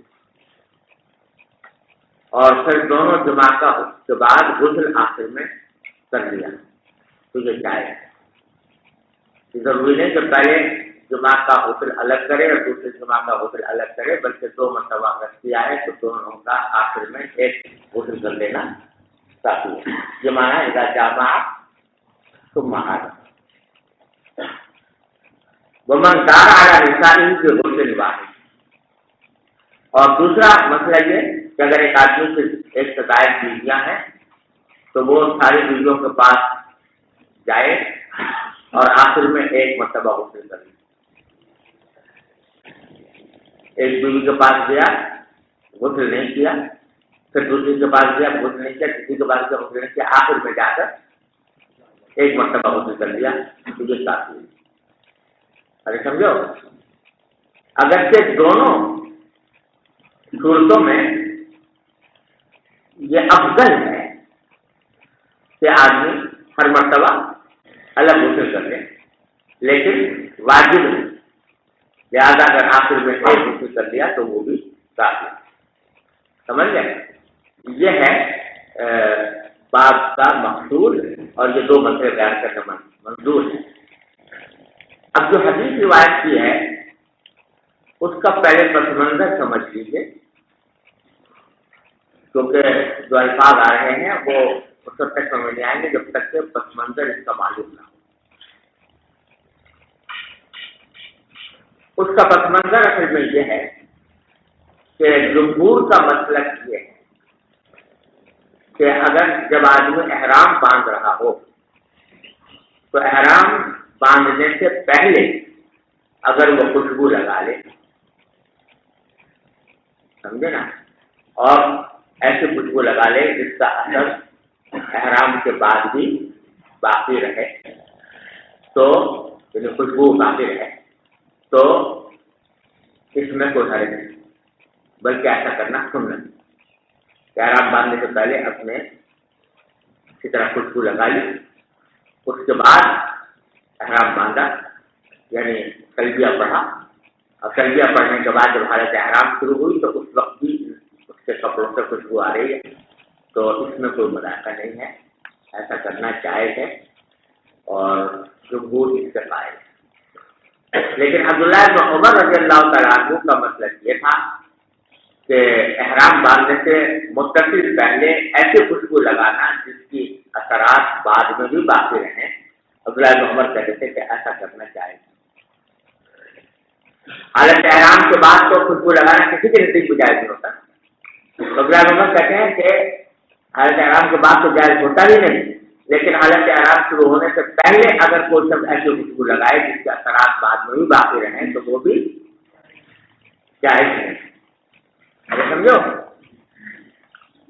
تو اب دیکھیے کہ ابراہیم بن محمد بن منتشر اپنے والد نے محمد بن منتشر سے روایت کرتے ہیں کہ انہوں نے کہتے ہیں ذکرتہ لعائشہ، میں نے یہ بات حضرت عائشہ سے ذکر کی۔ کیا بات؟ ذرا سمجھ لو کیا بات ذکر کی؟ عبداللہ بن عمر کا یہ مسلک ذکر کیا۔ عبداللہ بن عمر جو فتویٰ دیتے ہیں کہ احرام باندھنے سے پہلے خوشبو لگانا جائز نہیں ہے۔ فقالت، حضرت عائشہ نے جواب میں فرمایا کہ یرحم اللہ ابا عبد الرحمن، اللہ تعالیٰ ابو عبد الرحمن پر رحم کرے۔ ابو عبد الرحمن تمہیں کس کی ہے؟ عبداللہ بن عمر۔ اللہ تعالیٰ پر رحم کرے۔ یہ ایک طرح سے اشارہ ہے اس بات کی طرف کہ وہ جو بات کہہ رہے ہیں وہ صحیح نہیں ہے۔ اللہ تعالیٰ پر رحم کرے۔ کنت اطیب رسول اللہ صلی اللہ علیہ وسلم، میں خوشبو لگایا کرتی تھی رسول اللہ صلی اللہ علیہ وسلم کو۔ فیطوف علی نسائہ، پھر آپ تمام ازواج کے پاس جاتے، ثم یصبح محرما، پھر آپ حالت احرام میں ہو جاتے، سمجھے نا؟ یعنی حالت احرام شروع کر دیتے، ثم یصبح محرما، پھر آپ حالت احرام میں آ جاتے تھے، ینضح طیبا، اس حالت میں کہ آپ مہک رہے ہوتے تھے خوشبو۔ ینضح، نضح ینضح، اس کے معنی سے کسی چیز کا ابلنا، فیما یعنی نضاحتان، ابلنا، تو خوشبو ابل رہی ہوتی تھی آپ کے جسم مبارک سے۔ وہ خوشبو جو میں نے احرام سے پہلے لگائی تھی وہ آپ کی ابل رہی ہوتی تھی احرام کے بعد بھی۔ تو حضرت عبداللہ بن عمر جو یہ کہہ رہے ہیں کہ احرام سے پہلے خوشبو لگانا جائز نہیں ہے، یہ بات صحیح نہیں، کیونکہ میں خود رسول اللہ صلی اللہ علیہ وسلم کی خوشبو لگاتی تھی کس وقت؟ احرام سے پہلے، اور اس خوشبو کا اثر باقی رہتا تھا احرام کے بعد بھی، اور خوشبو خوب پھوٹ رہی ہوتی تھی آپ کے جسم مبارک سے۔ سمجھ جاؤ، لہٰذا عبداللہ بن عمر کا یہ قول صحیح نہیں، یہ ہدایت ہے۔ سمجھ گیا بھائی حدیث کا مطلب؟ اب یہاں دو باتیں ہیں جو قابل ذکر ہیں اس حدیث میں۔ پہلی بات تو یہ کہ ترجمۃ الباب میں امام بخاری نے جو مسئلہ بیان کیا تھا وہ یہ تھا کہ ایک آدمی بہت ساری اپنی ازواج کے پاس جیسے بازی کر جائے اور آخر میں جا کر ایک مرتبہ غسل کر لے تو یہ کافی ہے۔ ہر زوجہ کے پاس الگ غسل کرنا ضروری نہیں، یہ مسئلہ بیان کیا تھا نا۔ تو پہلا سوال یہاں یہ پیدا ہوتا ہے کہ جہاں یہ تو مذکور ہے اس حدیث میں عائشہ کی طرف سے کہ آپ ساری ازواج کے پاس جاتے تھے، لیکن یہ تو کہیں مذکور نہیں ہے کہ غسل ایک ہی مرتبہ کرتے، یہ لکھا ہے صرف یطوف علی نسائہ ثم یصبح محرما ینضح طیبا، غسل ایک مرتبہ کرنا سب جگہ یہ کے بعد جو کہیں مذکور نہیں ہے، تو اس سے ترجمۃ الباب کا مسئلہ کیسے ثابت ہوا؟ اس کے دو جواب ہیں۔ ایک یہ کہ اگرچہ اس روایت میں نہیں ہے، حضرت عائشہ کی اس روایت میں نہیں ہے کہ آپ آپ ایک ہی غسل کرتے تھے آخر میں. لیکن اگلی حدیث حضرت انس کی آ رہی ہے، اس میں یہ مذکور ہے. حضرت انس کی حدیث آ رہی ہے نا،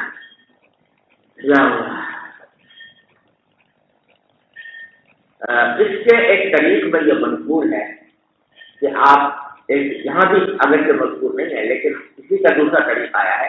وہ دوسرا طریق میں مذکور ہے کہ آخر میں جا کر ایک مرتبہ غسل کرتے ہیں. تو اس طریق کی طرف اشارہ کیا ہے. ارے سمجھو، ایک تو اس کا جواب دے، اور دوسرا جواب اس کا یہ ہو سکتا ہے کہ یہاں اگرچہ صراحتاً تو مذکور نہیں ہے کہ آپ صرف ایک غسل کرتے تھے، لیکن امام بخاری کی استدلال اس بات سے کر رہے ہیں کہ دیکھو 9 ازواج مطہرہ ہیں اور آپ یہ خوشبو لگا کر شروع میں گئے 9 ازواج کے پاس. اگر آپ ہر زوجہ کے پاس جانے کے بعد الگ غسل فرماتے تو 9 مرتبہ غسل ہوتا.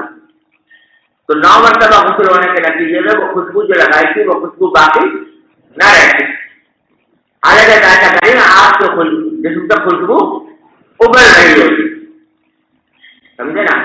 تو اس سے معلوم ہوتا ہے کہ آپ ہر جگہ غسل آپ نے نہیں کیا، بلکہ آخر میں ایک مرتبہ غسل فرمایا جس کے نتیجے میں وہ خوشبو باقی رہی اور ضائع نہیں. تو اس سے یہ بات معلوم ہو گئی کہ آخر میں ایک غسل کافی. ارے سمجھو کچھ ہے. ایک مسئلہ تو یہ ہے اس حدیث کے مطابق.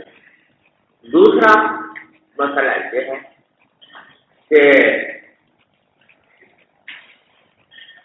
بعض حضرات نے یہاں پر یہ سوال اٹھایا ہے کہ آپ تمام ازواج کے پاس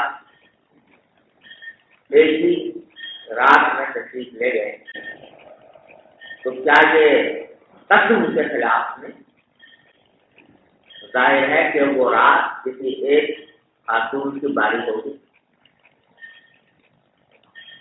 ہے نا.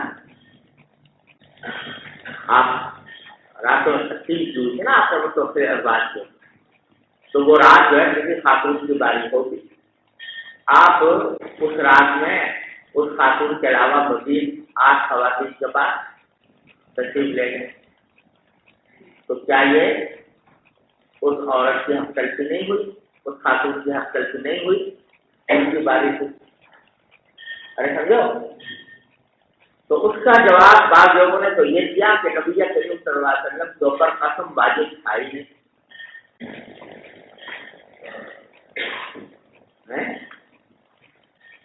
قرآن کریم نے فرمایا کہ کچھ من سے کھاؤ اور تم بھی ملے گا من سے کھاؤ. تو اس طرح آپ سے قسم کا وجوب ختم فرما دیا تھا اللہ تعالیٰ نے. لہٰذا اگر کوئی کام قسم کے خلاف ہو تو کوئی بتاتا نہیں. لیکن یہ جواب اس لیے اطمینان بخش نہیں ہے کہ اگرچہ اللہ تعالیٰ نے آپ کو اجازت دی تھی کہ آپ قسم کی پابندی نہ کریں، لیکن نبی کریم صلی اللہ علیہ وسلم تمام زندگی پابندی فرمائی. آپ نے اس رخصت کا فائدہ کبھی بھی نہیں اٹھایا. اس لیے ہمیشہ قسم کے احکام کا لحاظ رکھتا. تو یہ کہنا کہ اس موقع پر آ کر آپ نے قسم توڑ دیا، یہ مناسب بات معلوم ہے. دوسری توجہ بات آپ نے یہ کی ہے کہ جس خاتون کی باری ہو اس کا حق یہ ہے کہ رات آپ اس کے پاس گزاریں،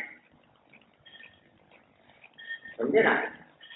اور اگر تھوڑی تھوڑی دیر کے لیے دوسری ازواج کے پاس بھی چلے گئے ہوں تو یہ قسم کے خلاف نہیں. یہ بھی توجہ کی ہے بات. لیکن سب سے بہتر توجہ کی ہے حضرت علامہ انور شاہ صاحب کشمیری رحمۃ اللہ علیہ. انہوں نے یہ فرمایا کہ جن روایات میں یہ آتا ہے کہ آپ تمام ازواج کے پاس تشریف لے گئے، ان کا استقصا کرنے سے یہ بات واضح ہوتی ہے کہ ساری زندگی میں ایسا صرف 2 مرتبہ ہوا.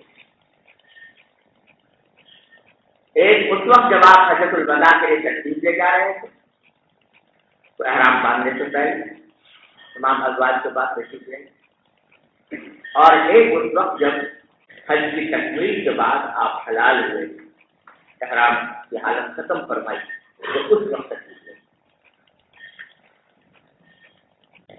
تو دونوں حالتیں سفر کی، اور سفر کا قسم ہوتا ہے، لہذا سوال پیدا نہیں ہوتا۔ اور ان دونوں مواقع پر جانے کی، سب ازواج کے پاس جانے کی حکمت یہ تھی کہ یہ بات تقریباً سارے فقہا نے نبی کریم صلی اللہ علیہ وسلم کے عمل سے مستنبط کر کے یہ بات کہی ہے کہ جب آدمی حالت احرام شروع کر رہا ہو تو اگر بیوی ساتھ ہے تو بہتر ہے کہ یعنی احرام کے آداب میں سے ہے کہ احرام شروع کرنے سے پہلے اگر بیوی ساتھ ہے تو آدمی اس کے ساتھ ہمدردی کر دیں۔ کیوں؟ تاکہ ذہن جو ہے وہ فارغ ہو جائے اور آگے اطمینان کے ساتھ کسی شہوانی تقاضے کے بغیر وہ حج کے ارکان ادا کر سکے۔ تو اس وقت اگر بیوی ساتھ ہے تو اس سے ہمدردی کرنا یہ کیا ہے؟ آداب احرام ہے۔ اسی طرح جب آدمی حج کے افعال ادا کرنے کے بعد حلال ہو طواف زیارت کر کے، تو طواف زیارت کے بعد اگر بیوی ساتھ ہے تو اس وقت میں بھی اس کے ساتھ ہمدردی ہونا یہ آداب ہے۔ کیوں ہے؟ اس لیے کہ حالت احرام میں جو چیزیں منع تھیں، حالت احرام ختم ہونے کے بعد وہ سب کے سب انجام دینی چاہیے تاکہ معلوم ہو کہ اب یہ حرمت ختم ہو۔ کپڑے حرام تھے اب پہن لو، خوشبو حرام تھی اب لگا لو، بال منڈانا حرام تھا اب منڈا لو۔ اسی طرح بیوی کے ساتھ کے بعد جانا حرام تھا اب چلے گا، تو یہ بھی آداب ہے۔ ارے سمجھو کہ چونکہ یہ آداب احرام میں سے ہے، احرام شروع کرنے سے پہلے جمعہ اور احرام ختم ہونے کے بعد جمعہ، تو آپ نے یہ مناسب سمجھا کہ اس ادب میں ساری ازواج کو شریک کیا، پہلے موقع پر بھی اور دوسرے موقع پر بھی، اس وجہ سے آپ ساری ازواج سے باتیں کی۔ ارے سمجھو تو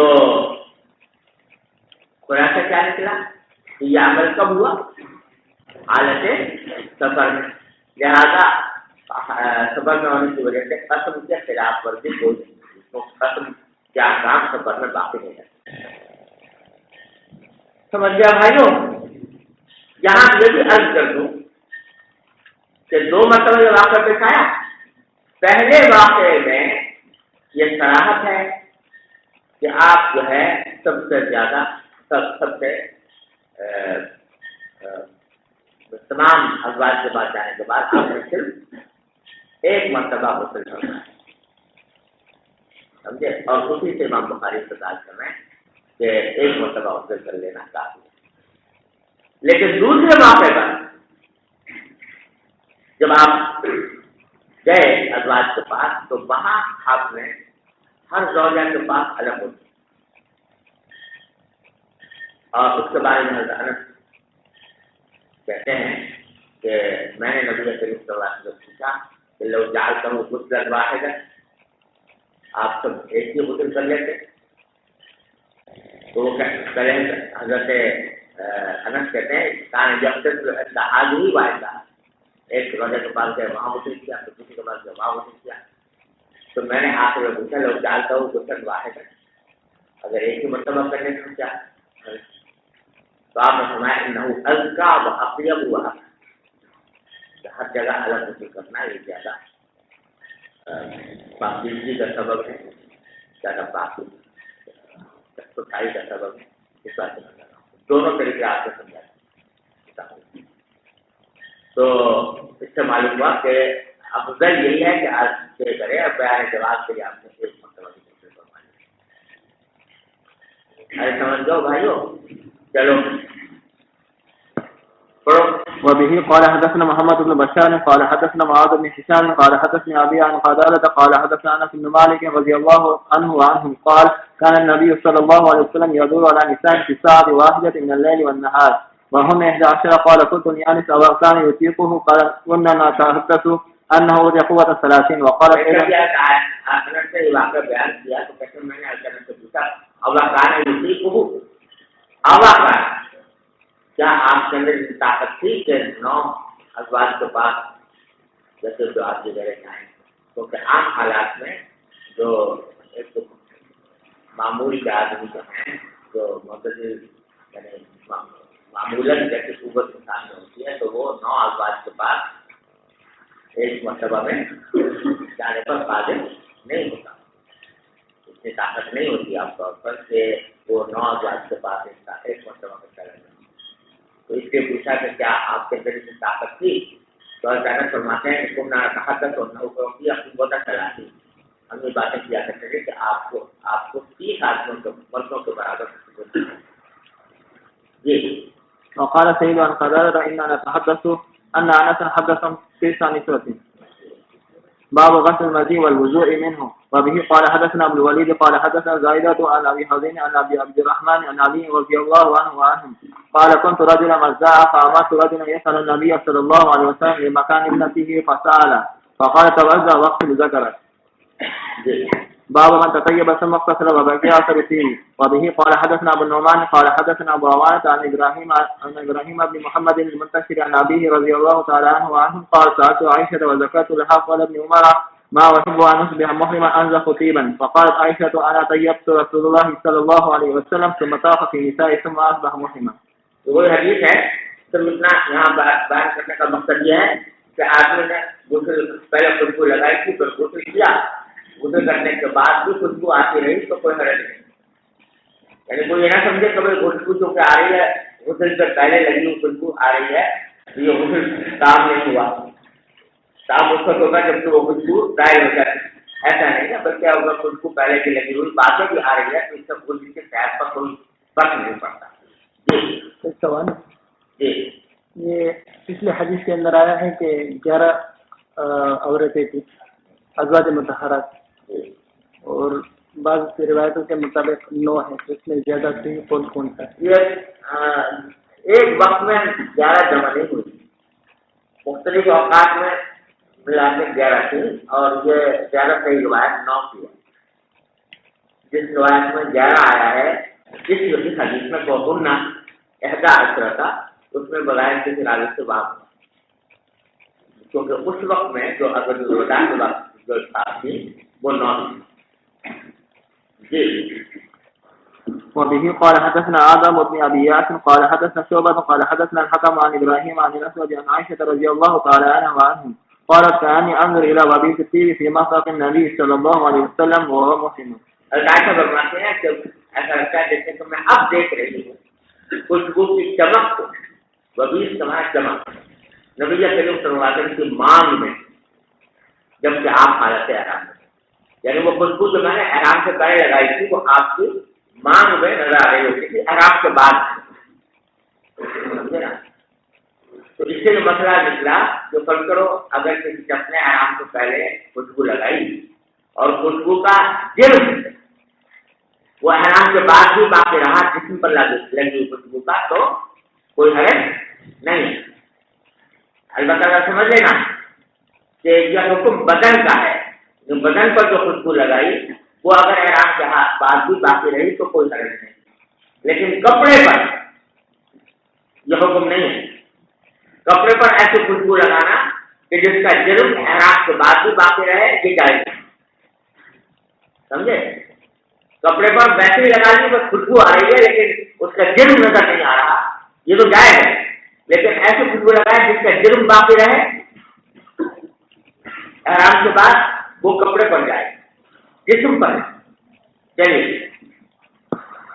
باب تخليل شعره حتى إذا ظن أنه قد أبى بشرته أفاض عليه. وبه قال حدثنا عبدان قال اخبرنا عبد الله قال اخبرنا هشام بن عروة عن ابيه عن عائشة رضي الله تعالى عنها وعنهم قالت كان رسول الله صلى الله عليه وسلم اذا اغتسل من الجنابة غسل يديه وتوضا وضوءه للصلاة ثم اغتسل ثم تخلل بيده شعره حتى اذا ظن انه قد ارى بشرته وافاض عليه الماء 3 مرات ثم غسل سائر جسده وقال كنت اغتسل انا ورسول الله صلى الله عليه وسلم من اناء واحد نغرف منه جميعا. باب من توضا في الجنابة ثم غسل سائر جسده ولم يعيد غسل مواضيع الوضوء منه مرة اخرى. یعنی وضو کرنے کے بعد پھر دوبارہ وضو کرنے کی ضرورت نہیں، بس وہ کافی. جی. وبه قال حدثنا يوسف بن عيسى قال اخبرنا الفضل بن موسى قال اخبرنا عامش عن سالم عن كريب مولى ابن عباس عن ابن عباس عن ميمونة رضي الله تعالى عنها وعنهم قالت وضع رسول الله صلى الله عليه وسلم وضوء الجنابة فأفرى بيمينه على يساره مرتين أو 3 ثم غسل فرجه ثم ضرب يده بالأرض أو قال حيث مرتين أو 3 ثم تمضمض واستنشق وغسل وجهه وذراعيه ثم أفاض على رأس الماء ثم غسل جسده ثم تنحى فغسل رجليه. قالت فأتيت بخرقة فلم يردها فجعل ينفذ بيده. باب إذا ذكر في المسجد أنه جنب خرج كما هو ولا يتيمم. وبه قال حدثنا عبد الله بن محمد قال حدثنا عثمان بن عمر قال اخبرنا يونس عن الزهري عن ابي سلمة عن ابي هريرة رضي الله تعالى عنه وعنهم قال اقيمت الصلاة ووضلت الصفوف قياما فخرج الينا رسول الله صلى الله عليه وسلم فلما قام في مصلاه ذكر انه جنب فقال لنا مكانكم ثم رجع فاغتسل ثم خرج الينا وراح يقصر فكبر فصلينا معه. تابعه عبد العال عن معمر عن الزهري ورواه الاوزاعي عن الزهري. اس ترجمۃ الباب میں ایک مسئلہ امام بخاری نے بیان کیا ہے، فقہی مسئلہ ہے جو فقہاء کے درمیان مختلف چل رہا ہے. مسئلہ یہ ہے کہ اگر فرض کرو ایک شخص جو ہے وہ مسجد میں سو گیا اور سونے فرض کرو مسافر ساتھ ہو گیا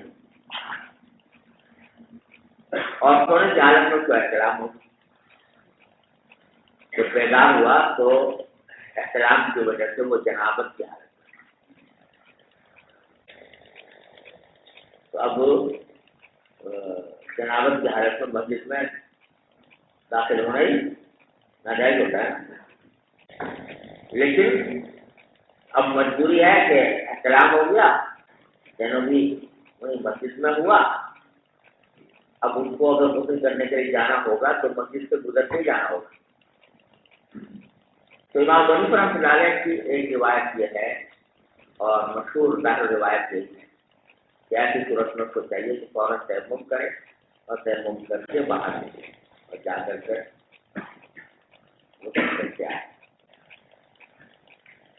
سمجھے نا؟ بغیر تیمم کے گزرنا مسجد سے جائز ہے. سمجھے؟ اور امام شافعی رحمۃ اللہ علیہ کا مسلک اور دوسرے علماء کا مسلک یہ ہے کہ نہیں تیمم کرنے کی ضرورت نہیں، مجبوری ہے نکل جائے گزرنے. سمجھے نا؟ اور یہی حکم یہی اختلاف اس صورت میں ہے کہ ایک آدمی جنوبی تھا لیکن اس کو اپنی حالت جنابت یاد نہیں رہی اور اسی حالت میں مسجد میں چلا گیا.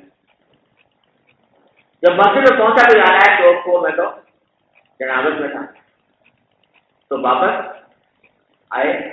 امام کی اس مشہور روایت کا تقاضا یہ ہے کہ پہلے تیمم کرے پھر واپس. سمجھے نا؟ اور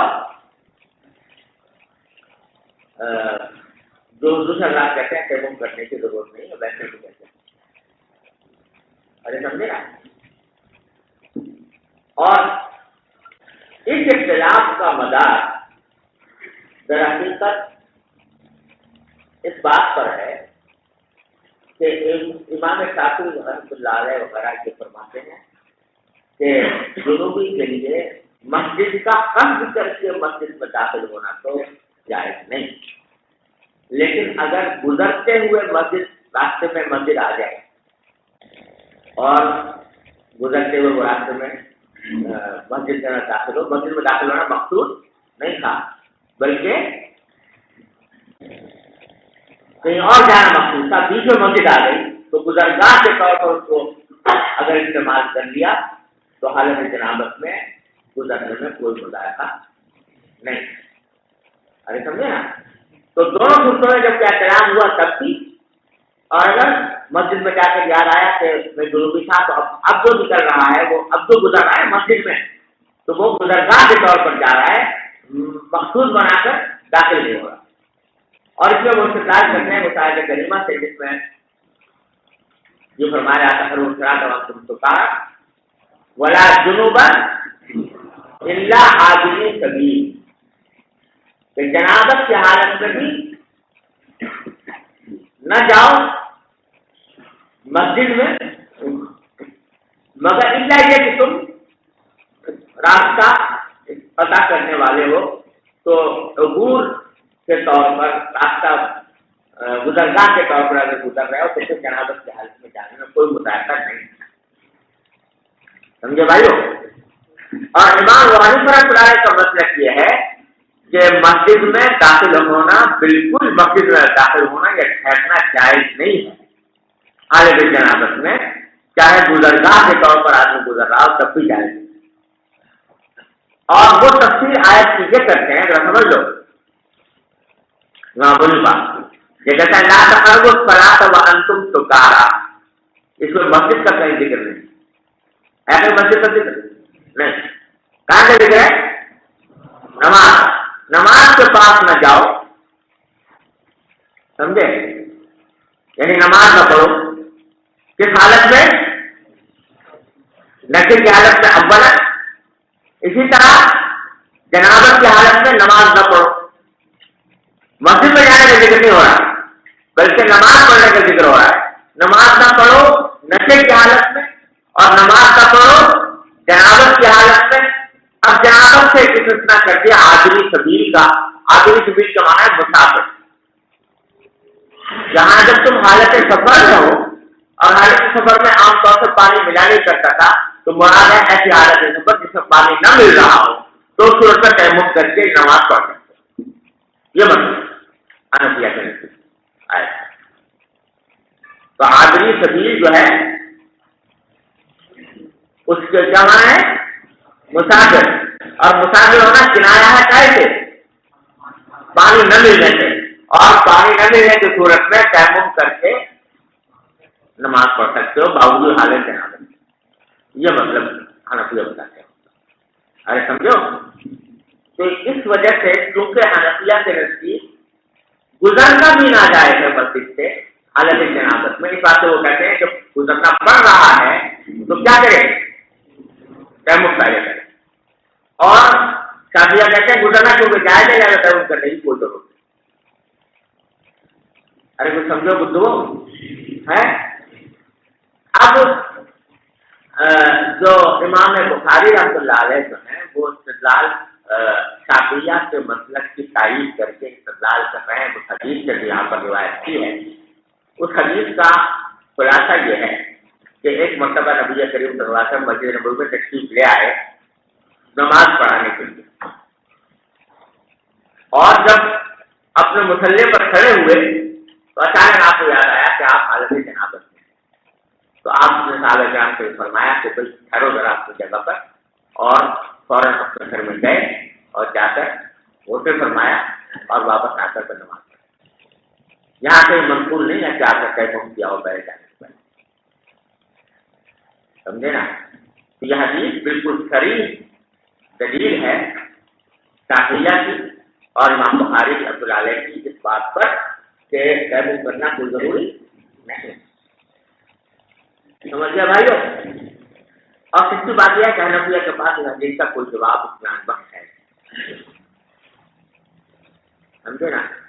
اور اسی بات سے حضرت شاہ صاحب رحمۃ اللہ علیہ نے جو فرمایا, اللہ مانو خزان کشمیری رحمۃ اللہ علیہ, کہ اگرچہ ظاہر روایت حنفیہ کی یہی ہے کہ ایسی صورت میں تیمم کرنا واجب ہے, لیکن ایک روایت وہاں بولنے سے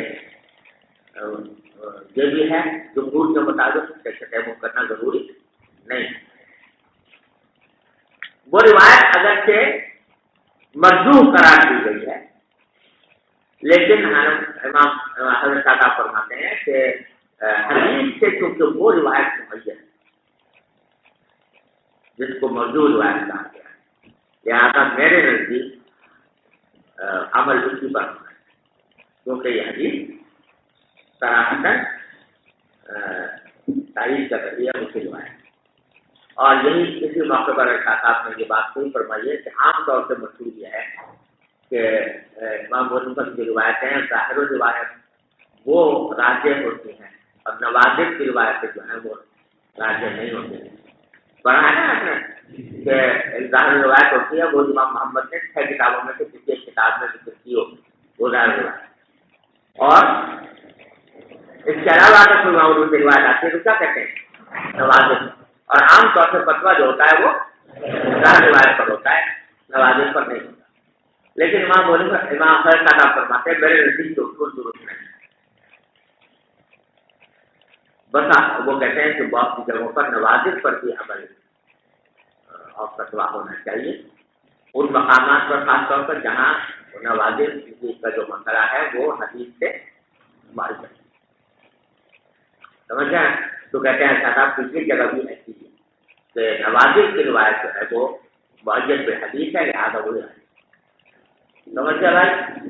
دیکھو ذرا باب اذا ذکر فی المسجد انہ جنوب، اگر کسی شخص کو یاد آیا مسجد میں جانے کے بعد جو حالت جنابت میں ہے تو خرج کما ہو، تو اسی حالت میں نکل جائے مسجد سے، برائے تیمم کرنے کی ضرورت نہیں ہے۔ اور اس میں پھر حدیث روایت کی ہے کہ حدثنا عبداللہ بن محمد قال حدثنا عثمان بن محمد قال حدثنا یونس عن الزہری عن ابی سلمہ عن ابی ہریرہ رضی اللہ تعالی عنہ قال اقیمت الصلاۃ، اور ابو ہریرہ فرماتے ہیں کہ ایک مرتبہ نماز کھڑی ہو گئی، وعدلت الرکوع، سجدہ سیدھی کر دی گئی، قیامت سب لوگ کھڑے ہوئے تھے، فقال الینا رسول اللہ صلی اللہ علیہ وسلم، آپ تشریف لائے، فلما قام فی مصلی، جب آپ اپنے مصلی میں پہنچے تو ذکر انہ جنوب، آپ کو یاد آیا کہ آپ حالت جنابت میں ہیں، فقال لنا، تو آپ نے فرمایا مکانکم،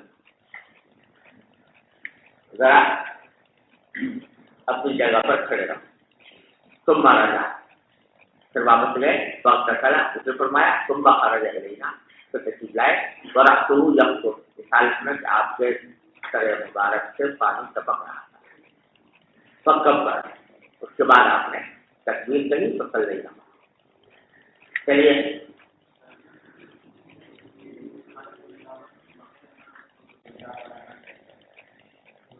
یہ حضرت کیا فرمایا؟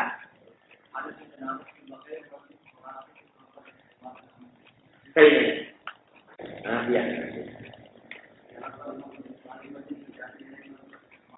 کہاں جاتے ہیں؟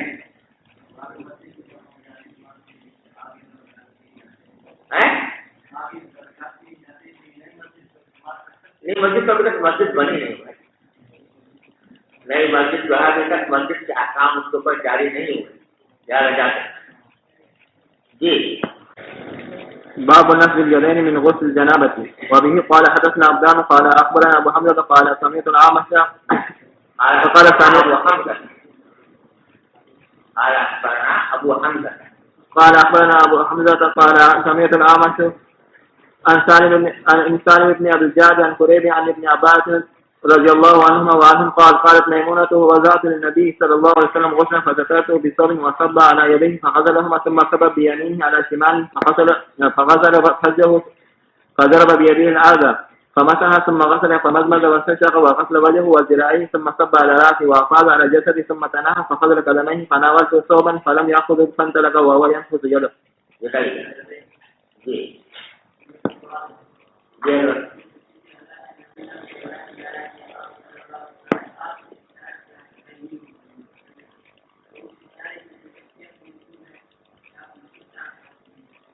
بولو یار، آخر کیسے سمجھ گیا؟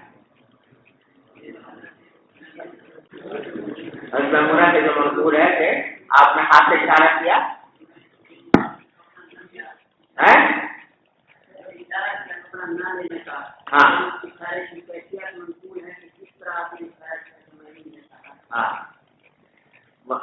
وہ یہاں بتایا نہیں، لیکن ظاہر ہے کہ جیسے ایسے اشارہ کرتے ہیں جو نہیں مجھے نہیں چاہیے، اس قسم کا چاہتا ہوں، لیکن کوئی منقول نہیں ہے۔ جی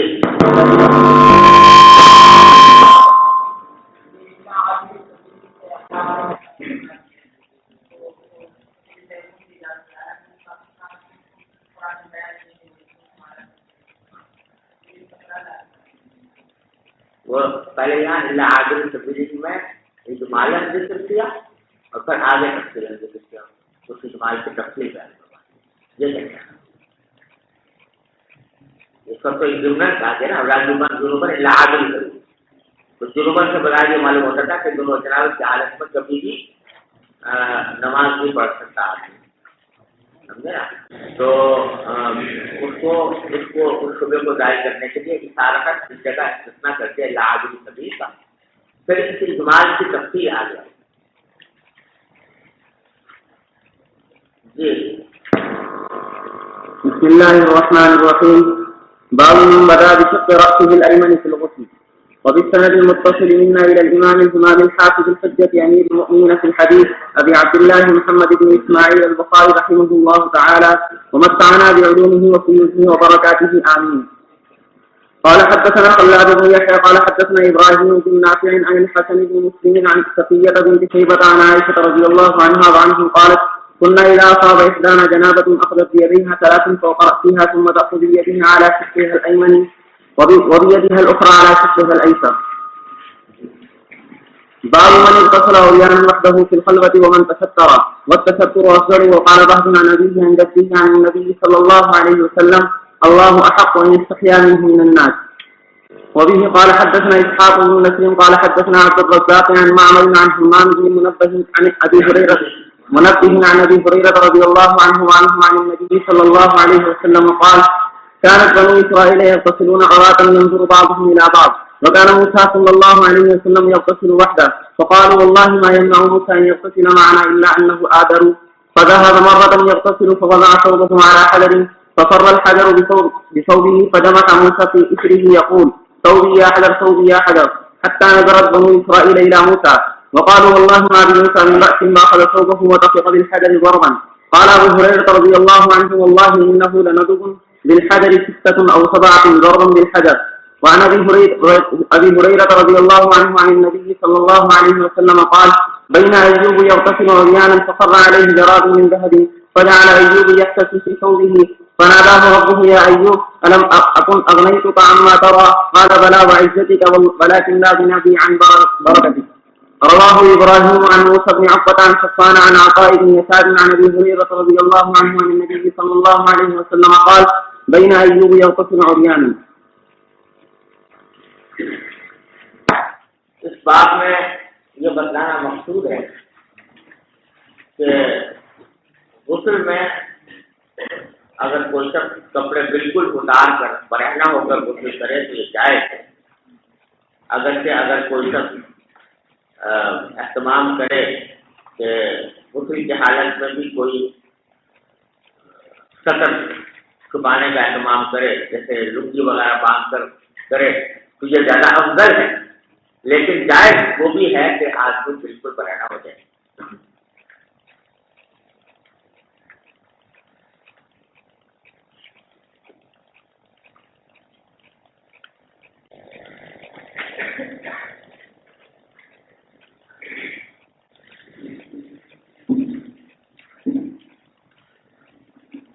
تو کہتے ہیں باب مرتکب عریان وحدہ فی الخلوہ، تنہا اگر ہے تنہائی میں ہے تو عریان ہو کر بھی غسل کر سکتا ہے۔ ومن تستر، اور یہ باب اس سے متعلق ہے جو تستر کرے، وہ تستر افضل، تستر زیادہ افضل ہے۔ اور انہوں نے بھی دلیل بیان کی کہ بعض ابن حکیم اپنے والد سے اور قتادہ سے روایت کرتے ہیں کہ نبی کریم صلی اللہ علیہ وسلم نے فرمایا کہ اللہ احق ان یستحیی منہ من الناس، اللہ تعالیٰ اس بات کا زیادہ حقدار ہے کہ اس سے شرم کی جائے بنسبت لوگوں کے، یعنی جب لوگوں کے سامنے تم عریاں آتے ہوئے شرم کرتے ہو تو اللہ تعالیٰ کے سامنے تو ہر وقت ہو نا، تو اس واسطے اس وقت بھی شرم کرو تو زیادہ بہتر ہے۔ تو غسل کی حالت میں بھی اگر آدمی کو شرم کرتے ہوئے پہن لے کپڑے، یعنی کوئی لبس وغیرہ، تو یہ افضل بہتر لیکن جائز ہے. اب جائز ہونے پر استدلال کیا ہے ابو ہریرہ رضی اللہ عنہ کی روایت سے کہ نبی کریم صلی اللہ علیہ وسلم نے فرمایا کہ کانت بنو اسرائیل یغتسلون عراتا،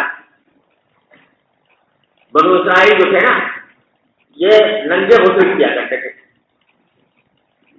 سمجھے نا، سب چرانی مجرد، اور ينظر بعضهم الى بعض، اور اس حالت میں کرتے تھے کہ ایک دوسرے کو دیکھتے ہوئے رہتے تھے غسل کرتے ہوئے.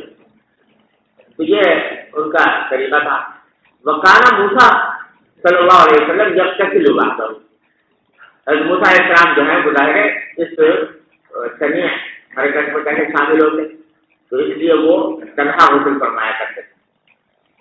بقالو، تو اب نقش میں ناک والا آ جائے تو اسی کو پر عیب لگایا جاتا ہے نا، تو یہ سب تو اعتراض کرتے تھے. حضرت موسیٰ علیہ السلام تنہا غسل کرتے تھے، تو انہوں نے جب یہ دیکھا تو کہا واللہ ما یمنع موسیٰ ان یغتسل معنا الا انہ آدم، کہ اللہ کی قسم موسیٰ علیہ السلام کو کوئی بات نہیں روکتی ہمارے ساتھ غسل کرنے سے مگر یہ بات جو وہ آدر ہے.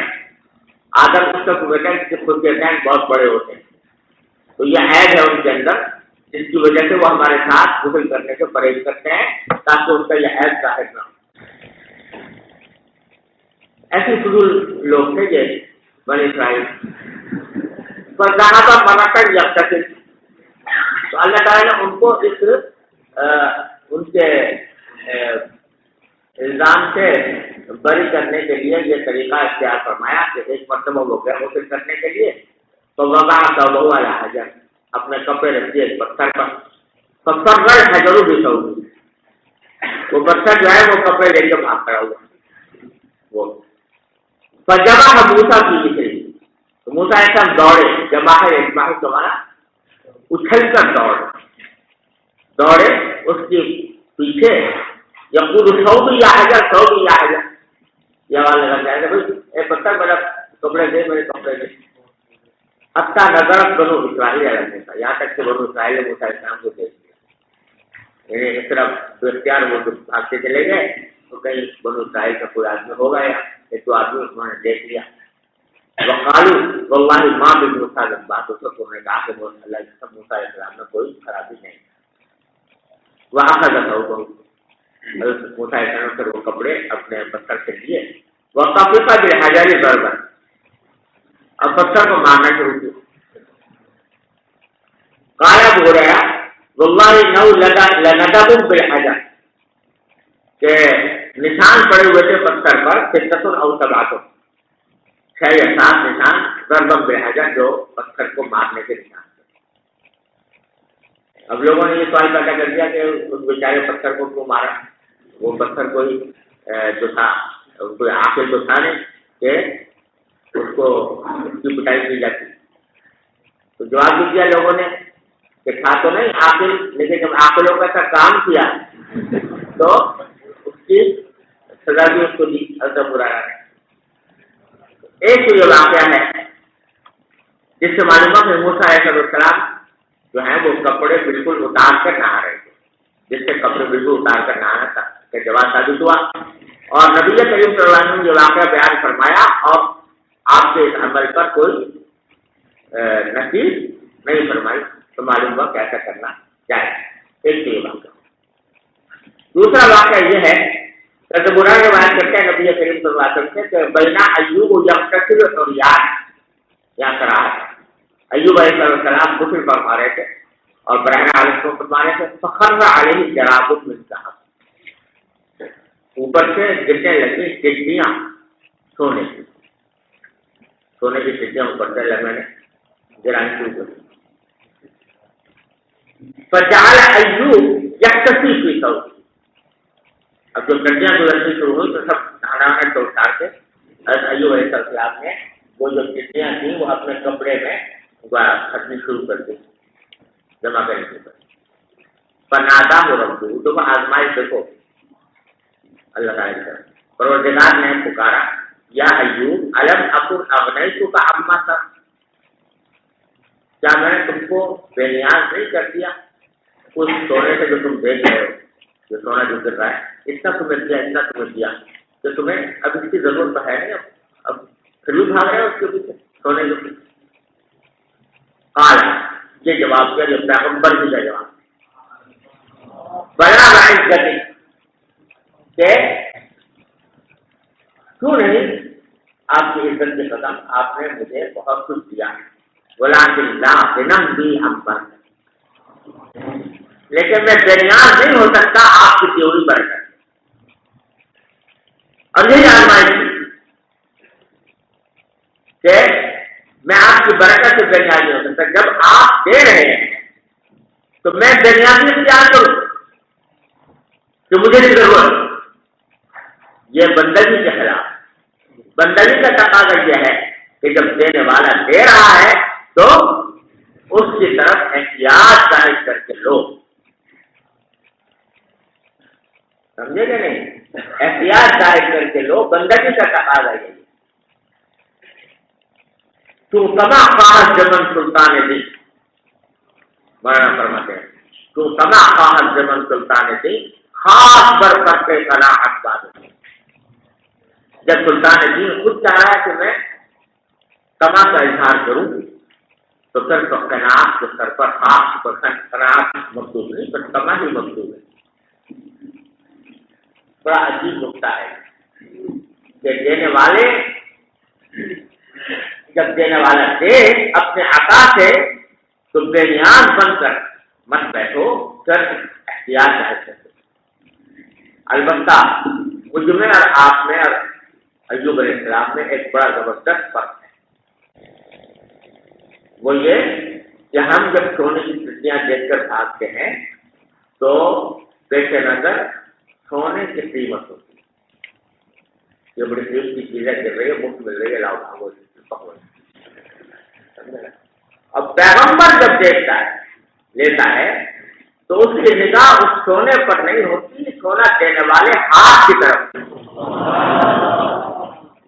کہ یہ کہاں جا رہا ہے، یہ میرے مالک کی طرف سے ہے، یہ میرے آقا کی طرف سے ہے، لہذا اس کی نظر اس طرف ہوتی ہے کہ میں اس سے بے نیازی کا گزارا نہیں کر سکتا،